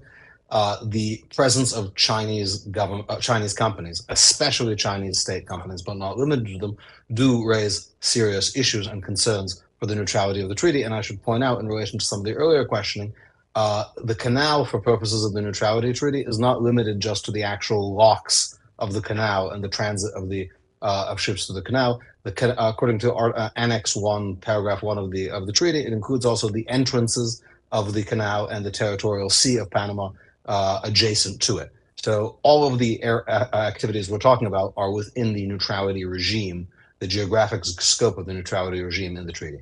So I'm out of time, but the most dead-on hit here is the treaty specifically prevents foreign operations, and that's exactly what we have. Yeah, so to the extent these companies are in fact de facto controlled by China, this is something that could threaten the neutrality regime of the treaty. Okay. Senator, may I make a point of clarification? Sure. You said that we all said that China had operational control. I don't believe that China currently has operational control over the Panama Canal. I'm not sure if anybody... No, I didn't say all of you did. I said one of the witnesses. All right. I will, but let me say this. I did agree that there was a threat posed by this ownership. I do think, though, that if your assumptions are correct, you are way understating the problem. That's right, understating the problem, because they also then control the Suez Canal and the Mediterranean Sea. And I actually have to admit, I'm a little confused as to why some of the senators asking these questions, Senator Blackburn, aren't more concerned about the biggest port in the United Kingdom being run by the Chinese. Petraeus in the port nearest Athens, one of the biggest ports in the Mediterranean, is not just run by a Chinese-linked company. It's run directly by a Chinese-owned company. And I was there. So you're on to something, but if you're just focusing on Panama, that's only part of it. No, I agree with you. I think the difference here is that we gave it away. Huge mistake. Both Missouri senators voted for it back then. Huge mistake.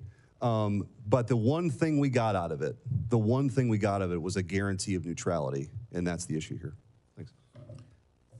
Thank you. Senator Curtis. Thank you, Mr. Chairman. Great hearing. Appreciate this opportunity today. I'd like to touch on something I haven't heard discussed today, and that is, unfortunately, China is not the only hostile country that exploits Panama to endanger our national security. Iranian vessels under the Panamanian flag registry have been a problem for many years. Chairman Sola, can you explain how Panama has enabled Iran to evade our sanctions? Yes, thank you, Senator. About a year ago, when we were having this drought issue, there was also a lot of focus on Iran and how they were funding Hamas and the Houthis because they were attacking the Red Sea.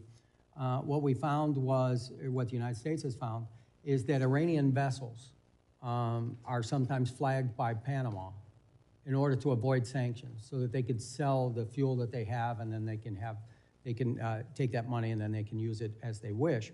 Panama at the time had a very complicated process to deflag the vessels. There was an investigation, there was an appeals process.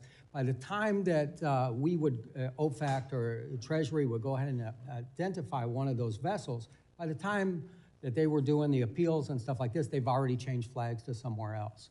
So when we went to Panama, we met with the Panamanian president.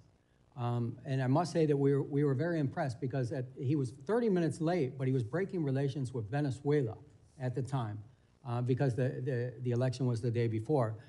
We explained to him the situation. The very next day, we met with the maritime minister, with U.S. Embassy personnel, and Panama actually adjusted their appeals process so to make it more expedient. So if the United States or OFAC would come and say that this Iranian vessel is avoiding sanctions, now we have a process in place to go ahead and do that. And 53 vessels were deflagged because of that meeting. If you would keep working on that, because that's a big deal, and thank you for that answer. Let me also go to, I mean, we've hammered on this a little bit, and I've heard several times some of you acknowledge that the interest from China is an economic threat to us. But let me come back to this defense. I think we've asked a number of times in different ways, but let me go back to the analogy of China puts a blockade on Taiwan, and we're trying to move ships into that area quickly.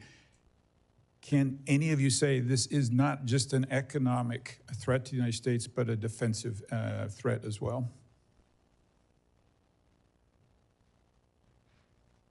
At the FMC, it's not our area of expertise. We'll leave that to the military experts. I will just say that, to me, an economic threat is a military threat. I mean, Sure. indirectly, but it is. Yeah, I just, But I noted the in panel's terms of what you're directly reference asking, to economic. we at the Federal Maritime Commission don't have that area. Chairman? I would say that my biggest concern is that when a Chinese contractor gets a contract in Latin America, they usually put a clause in there that they bring their own workers in from China. And these workers are housed in camps outside. And these camps will have guards on them, and they will have, sometimes they in Panama, for example, they have barbed wire around the camps. So we really don't know who's in the camps. And I think that, to me, causes me more concern on who's in the camp and what are they doing. So these are actually sometimes thousands of workers that are brought in, for example, for the bridge or to do a port or something like this to undercut the local labor. Along those lines, let me just talk about dollars from China spent. We far outspend China in the region, yet if you look back on when Panama switched diplomatic recognition from Taiwan, and we had comments from the president, Taiwan is an inalienable part of Chinese territory. It coincided with economic investment from China in the region. Is that something overall, in addition to the canal, we need to watch? Yes, we definitely need to watch economics. And we need to, we haven't, the United States has left a void there. We really have not been competitive in Panama, and hopefully that we can be. Okay, and I've got just a few seconds. So this bridge, we've brought this up a couple of times, the possibility of this bridge being damaged and closing the canal. But it reminds me of going through TSA at a suitcase, going through the TSA. Is there any reason that China can't watch or do whatever they want from this bridge to see what, get the intel from these containers? And does that concern anybody? Well, it definitely concerns Southern Command because they brought it up on numerous occasions that there could be some sort of surveillance or something like that on the bridges. Okay, I yield my time. Thanks, Mr. Chairman. Thank you. Senator Moreno. First of all, thank you, Chairman, for putting this hearing together. I think it's very timely. Mr. Sola, I heard you say, it kind of rang in my head, you've navigated the canal 100 times. I mean, that's, you have pretty good experience. I want to turn the testimony a little bit different direction. You obviously haven't been there that much. Tell me what, for the testimony, what are the people of Panama? You have obviously probably been to my home country where I was born in Colombia. What is the sentiment among the people for how they feel about America? Senator, I have many friends and family and professional relationships in Panama, and the bond between the United States and Panama is very deep. It's almost like the United States and Great Britain, for example. The Panamanians love baseball. They love basically a lot of the same things that we do. The people are absolutely wonderful. Now, they've suffered through catastrophically bad leaders, especially today, the president of Colombia, Petro. We don't have to go down that path, but here's what I'd ask you is, obviously we understand about shipping. We understand the issues of trade, and that's been well documented. I think that the treaty's clearly in violation. There's no question about that. In fact, Mr. Chairman, I'd like to see us speedily get to a point where we get a resolution allowing the president to renegotiate that or cancel that treaty. But here's my question to you. The Darien Gap is a stone's throw away here to Annapolis, maybe not even a little bit further than that. It used to be this insurmountable piece of geography that separated Colombia from Panama, but it's now used as a massive human and drug trafficking operation. The presence of multinational gangs, multinational criminal organizations in that area, primarily, I will suggest, funded by the Chinese. You don't have to comment on that. But what is the impact of these transnational gangs, this increase in human and drug trafficking doing to maritime activity along the canal? Senator, the Darien Gap is one of the most dangerous treks that I think anybody can do, and thank God for the new policy that we have on migrants and people coming into the country, because countless people have been harmed, died, or even, very bad things happen to them through there. On transnational gangs, I mean, anytime that there's money in a black market, they're going to go ahead and they're going to fill that void. So hopefully, as I understand, the Darien Gap is not being utilized very much right now because people are coming to the United States and now cannot come in. Right, but the point is, like, what is the impact on maritime activity there? In other words, security, Mr. Kramick, has got to be an issue for your members. And having that increased presence of transnational gang activity, drug trafficking, you're talking about billions and billions of dollars. Cocaine production in Colombia is at an all-time high. What impact does that have on your members? Senator, it's something we work hard on every day. The World Shipping Council is partnered with the World Customs Organization and 58 customs agencies throughout the world. We ran actual operations to give data that we have on our supply chain and where there's anomalies to those customs officials and law enforcement authorities to action it. A lot of it, the flow for commercial vessels, not into the United States, but to the European Union, is coming from the transshipment point in Panama, where our containers are being exploited and contaminated. And so we are working hard as we sit here right now on that problem. And of course, the point I'm making is that China's influence there, whether we want to make it a technical question as to what control means, it doesn't matter. When you have Chinese companies operating on both sides of the canal, having influence there through drug trafficking, they bring basic chemicals into Mexico, which makes its way here as fentanyl. You have enormous Chinese influence in Central and South America. And Mr. Sola, I go back to you with my final question. Do you think fundamentally the problem here is that America's just failed to engage properly with Latin America? Yes, I do. I believe that we have not had a presence there for long enough. The State Department has designated countless past Panamanian presidents for corruption, but we haven't had the DOJ go ahead and have any convictions on those. I think that if we did have a conviction one way or another, I think that that would change the narrative quite considerably. And so just one quick follow-up. So if the U.S. took control back of the canal, if that territory was completely controlled, protected by the United States of America, what influence could we have in solving a variety of problems, the shipping ones that we've talked about, but also having U.S. presence with military backup there in Panama, preventing transnational organizations, preventing human trafficking, preventing drug trafficking? Wouldn't that be celebrated among the free world as something that would be absolutely a net huge positive to that area? Well, I can say this, that is probably one of the top contraband areas in the world just because of its geographical location and the amount of containers that they move. So I think any time that we can lower the amount of contraband being distributed around the world, we'd be doing a good service. So, Mr. Chairman, like I said earlier, we ratified that treaty here in the United States Senate. I'd love to see us de-ratify it. Thank you. Senator Capito. Thank you, Mr. Chairman. Thank you all for being here today. Really interesting hearing. In the year 1913, the governor of West Virginia said that the Panama Canal would be critical to the state's coal industry. What was then true is still true today. 11% of the cargo that goes through that canal is coal. Chairman Sola, thank you for your military service and for your great insight into this, into Panama. I know that the draft restrictions have been brought up already today, but the fact that bulk goods like West Virginia coal and other forms of energy cannot always be fully loaded to go through the canal is a major problem. I know they're investing about $900 million to try to make the canal more resilient, but what ways can we assure that our state's energy exports are actually getting where they need to go when they need to get there?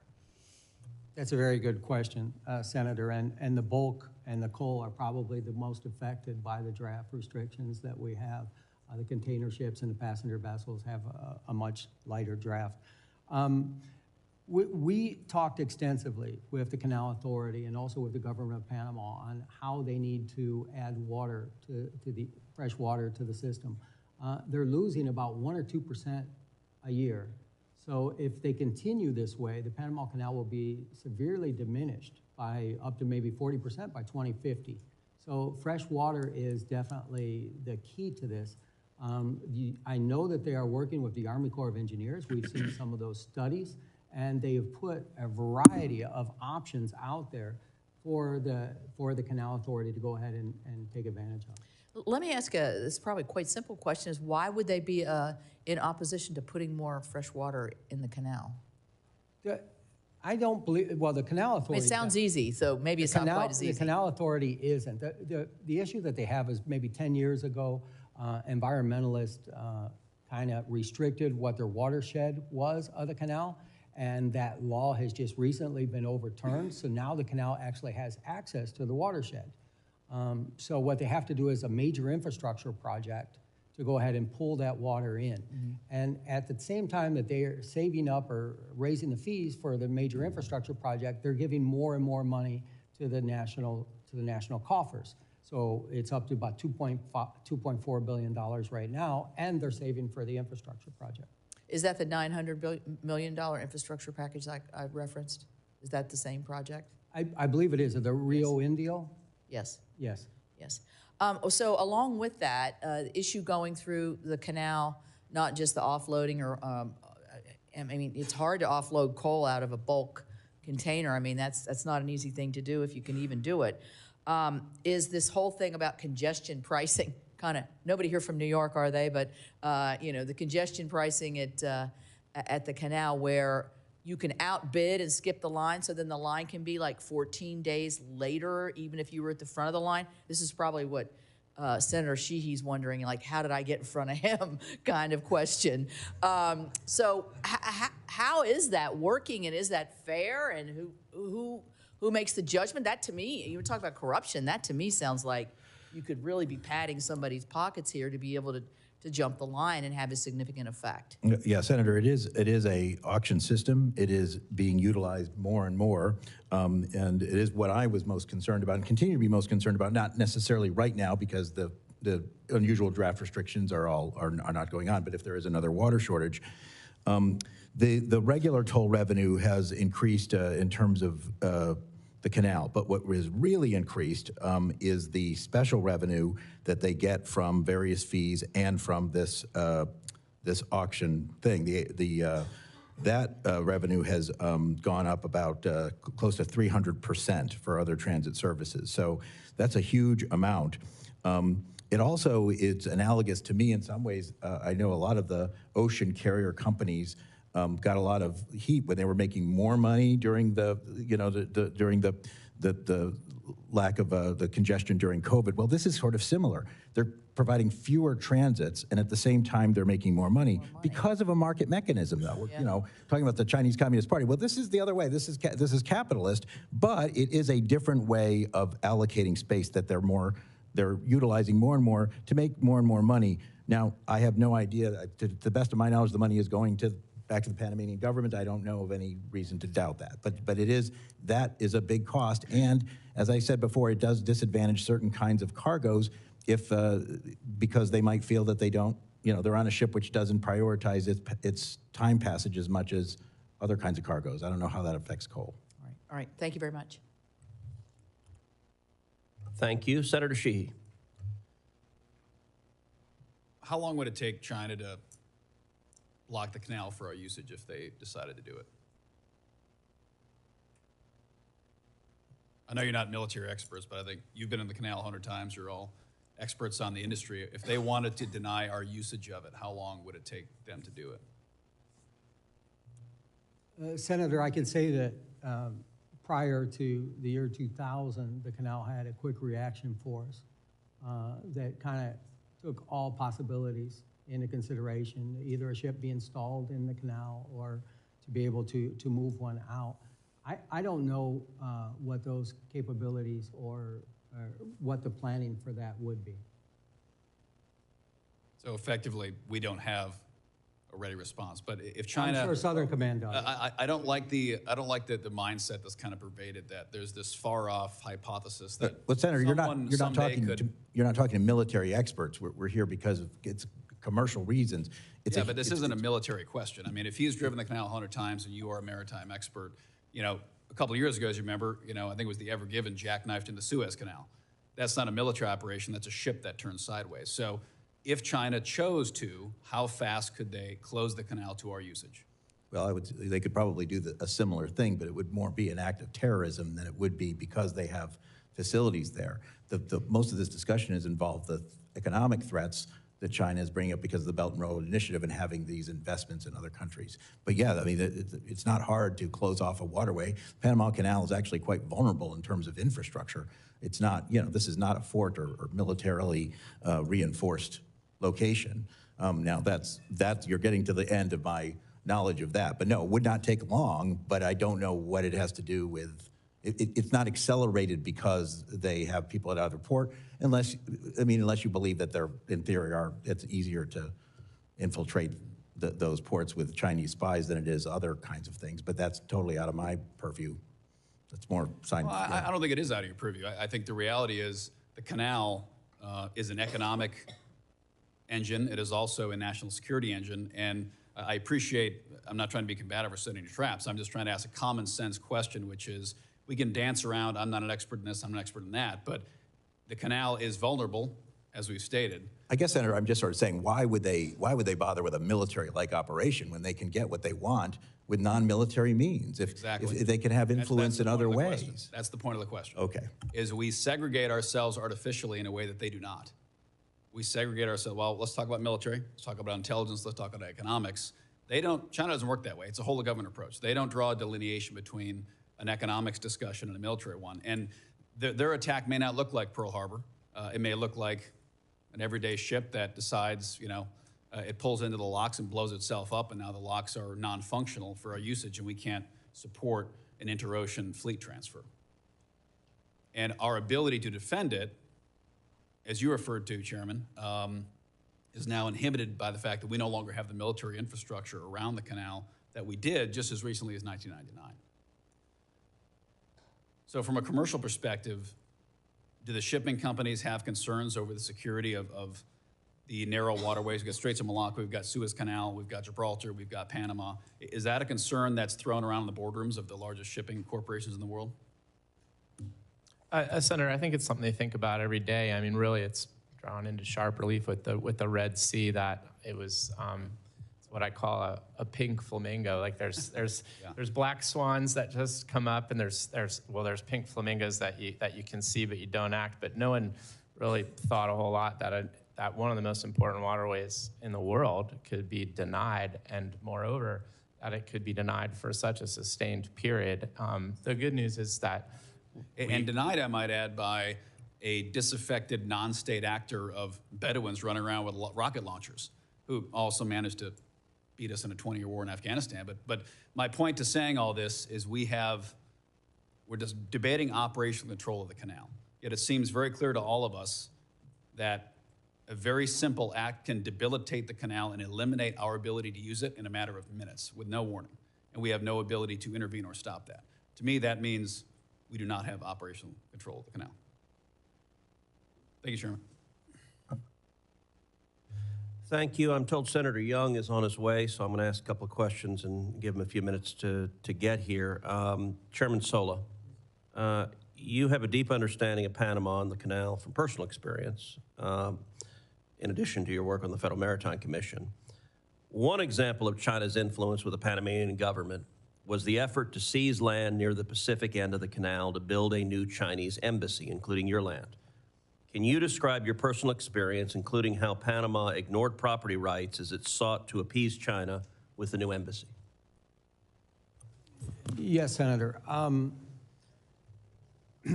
About 10 years ago, the maritime business of my family expanded tremendously. And we were given a concession to build a marina on the Pacific area of Panama. We also incorporated a cruise component to that. We brought the cruise companies to Panama. This would have been the very first cruise port in the Pacific. We spent millions of dollars on consultants with Atkins Global, Moffett and Nichols, all the best consultants in the world, and everything was fine. When Panama turned over to Belts and Roads, they told us that concession was going to be nationalized. Then what they did is they rescinded our concession for the property. We were going to build the cruise port for $30 million, U.S. private funds. They gave the concession to a Chinese competitor and paid the Chinese competitor to date $300 million to build that cruise port. It's going to take the Panamanian people 375 years to get it back. I'm from Miami. That's the most expensive cruise port in the world, by far, by passenger. In addition to that, they took where our land is going to be for the marina, they designated that to be the embassy for the People's Republic of China. So what happened next is absolutely appalling, because when I went to the U.S. Embassy and I went to Commerce Department, they told me to fill out a complaint. When I filled out the complaint, I went to my senator at the time, it was Bill Nelson, and I remember that I was denied being able to even file a complaint, because the land that the Chinese embassy, or the land that was going to be used by the Chinese embassy, my environmental permit for the marina was going to expire in 6 months. So the United States Commerce Department would not even allow me to file a complaint. So I brought that issue here. And thanks to the good work of, at the time, I think it was Chairman Nelson and Chairman Wicker, that we were able to unwind that.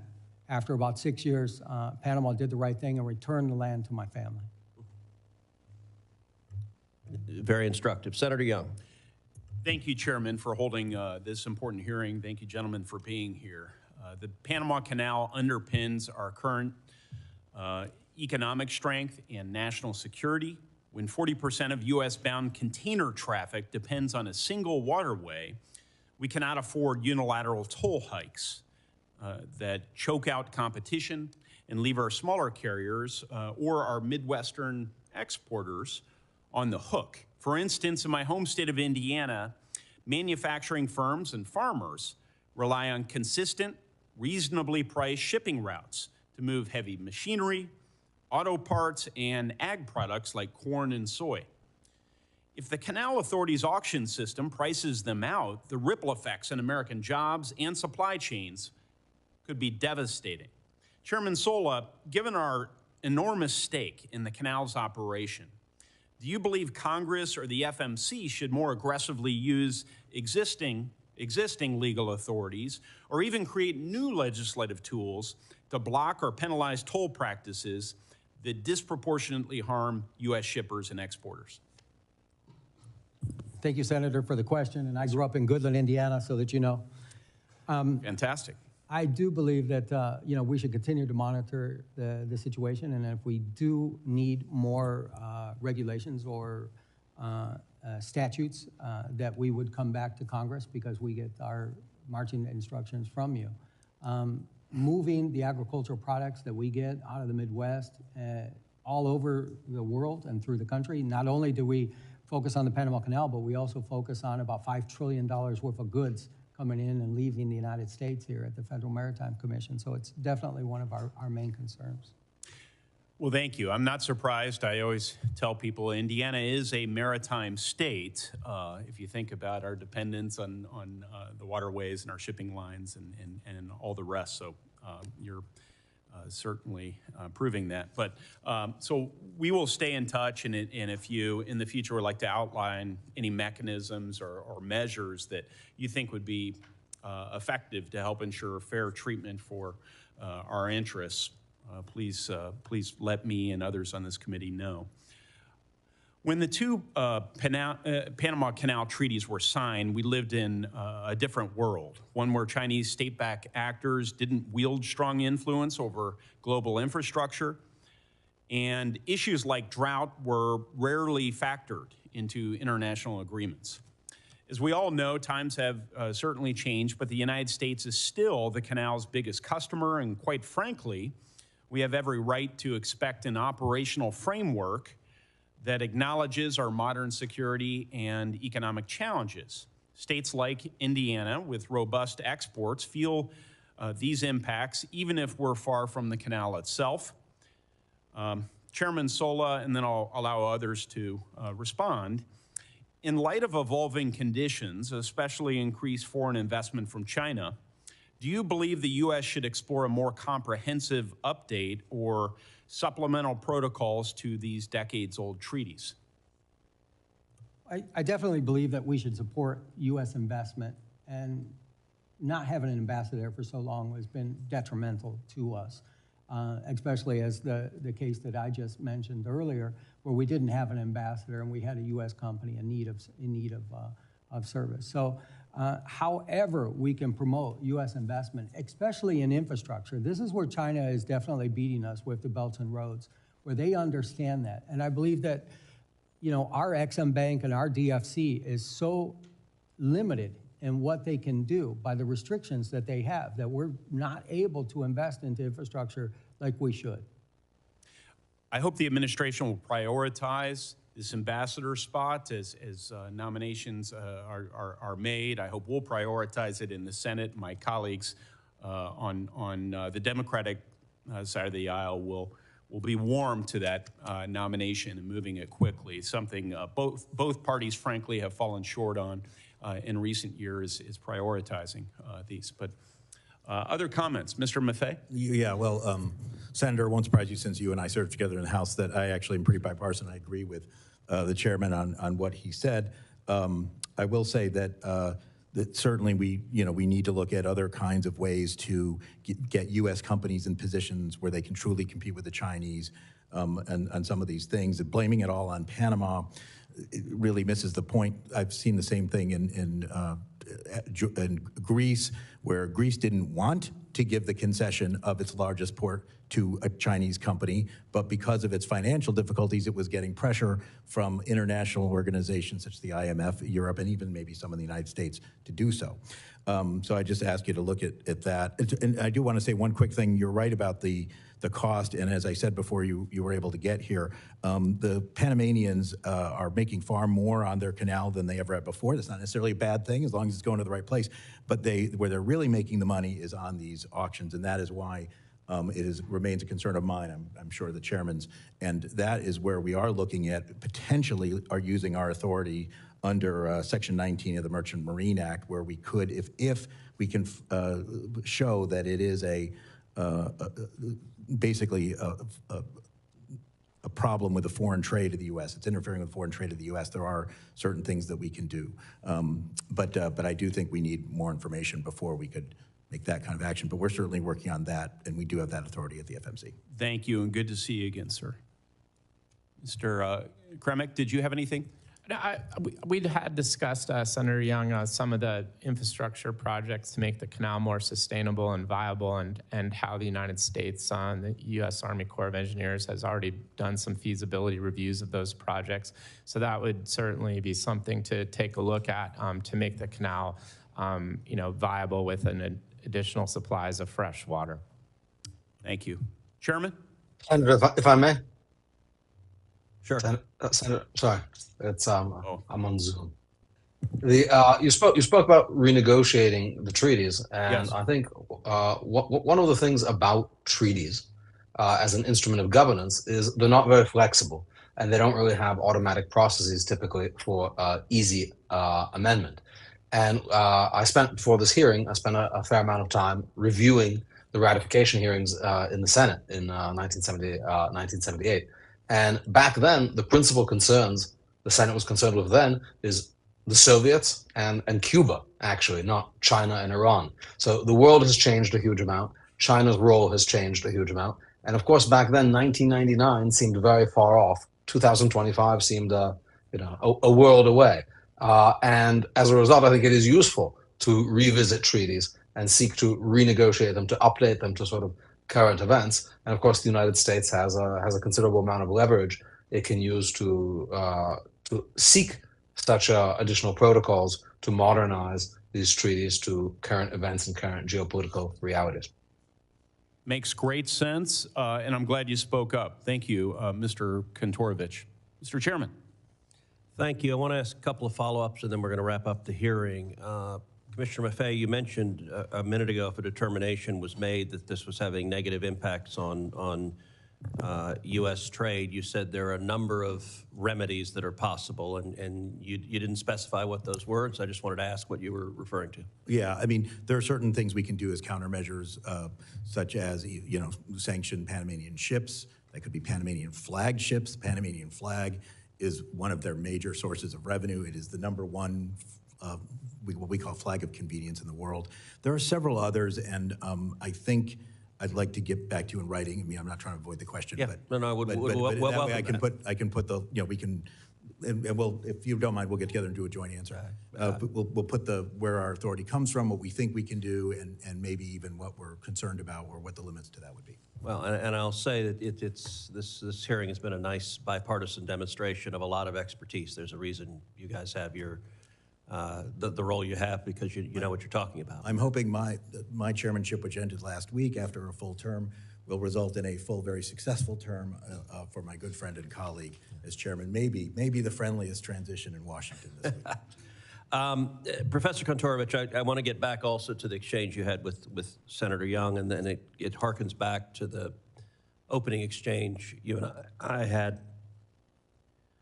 We've heard testimony that Panama may well be in violation of this treaty in at least two regards. One, with respect to its obligation to keeping the Panama Canal neutral and the major concessions to China, the control that China has over ports on both ends, and the bridge across the canal, which has the potential to shut down transit. We also heard testimony about the degree of revenue that Panama is taking, and that's potentially in violation of the obligation that tolls and other charges shall be just, reasonable, equitable, and consistent with principles of international law. I want to ask you, Professor, assume that the United States makes the determination that Panama is in violation of this treaty. I asked about what the remedies were, and you mentioned at the time military force. So military force is always one potential remedy. What other potential remedies are there? And in particular, could a consequence of being in breach of the treaty be a determination that the treaty is null and void, that the concession of control of the Panama Canal to Panama is no longer in force, and could that, under international law, result in the United States returning to operating the Panama Canal? What's your judgment? Yeah, I think treaties like this demonstrate that countries really need to think long and hard before they give away strategic assets, because the United States is free to cancel this treaty or at any time, withdraw from the treaty, as it were. But given that the United States has transferred control and sovereignty of the canal zone to Panama, the cancellation of the treaty would not necessarily reverse that concession.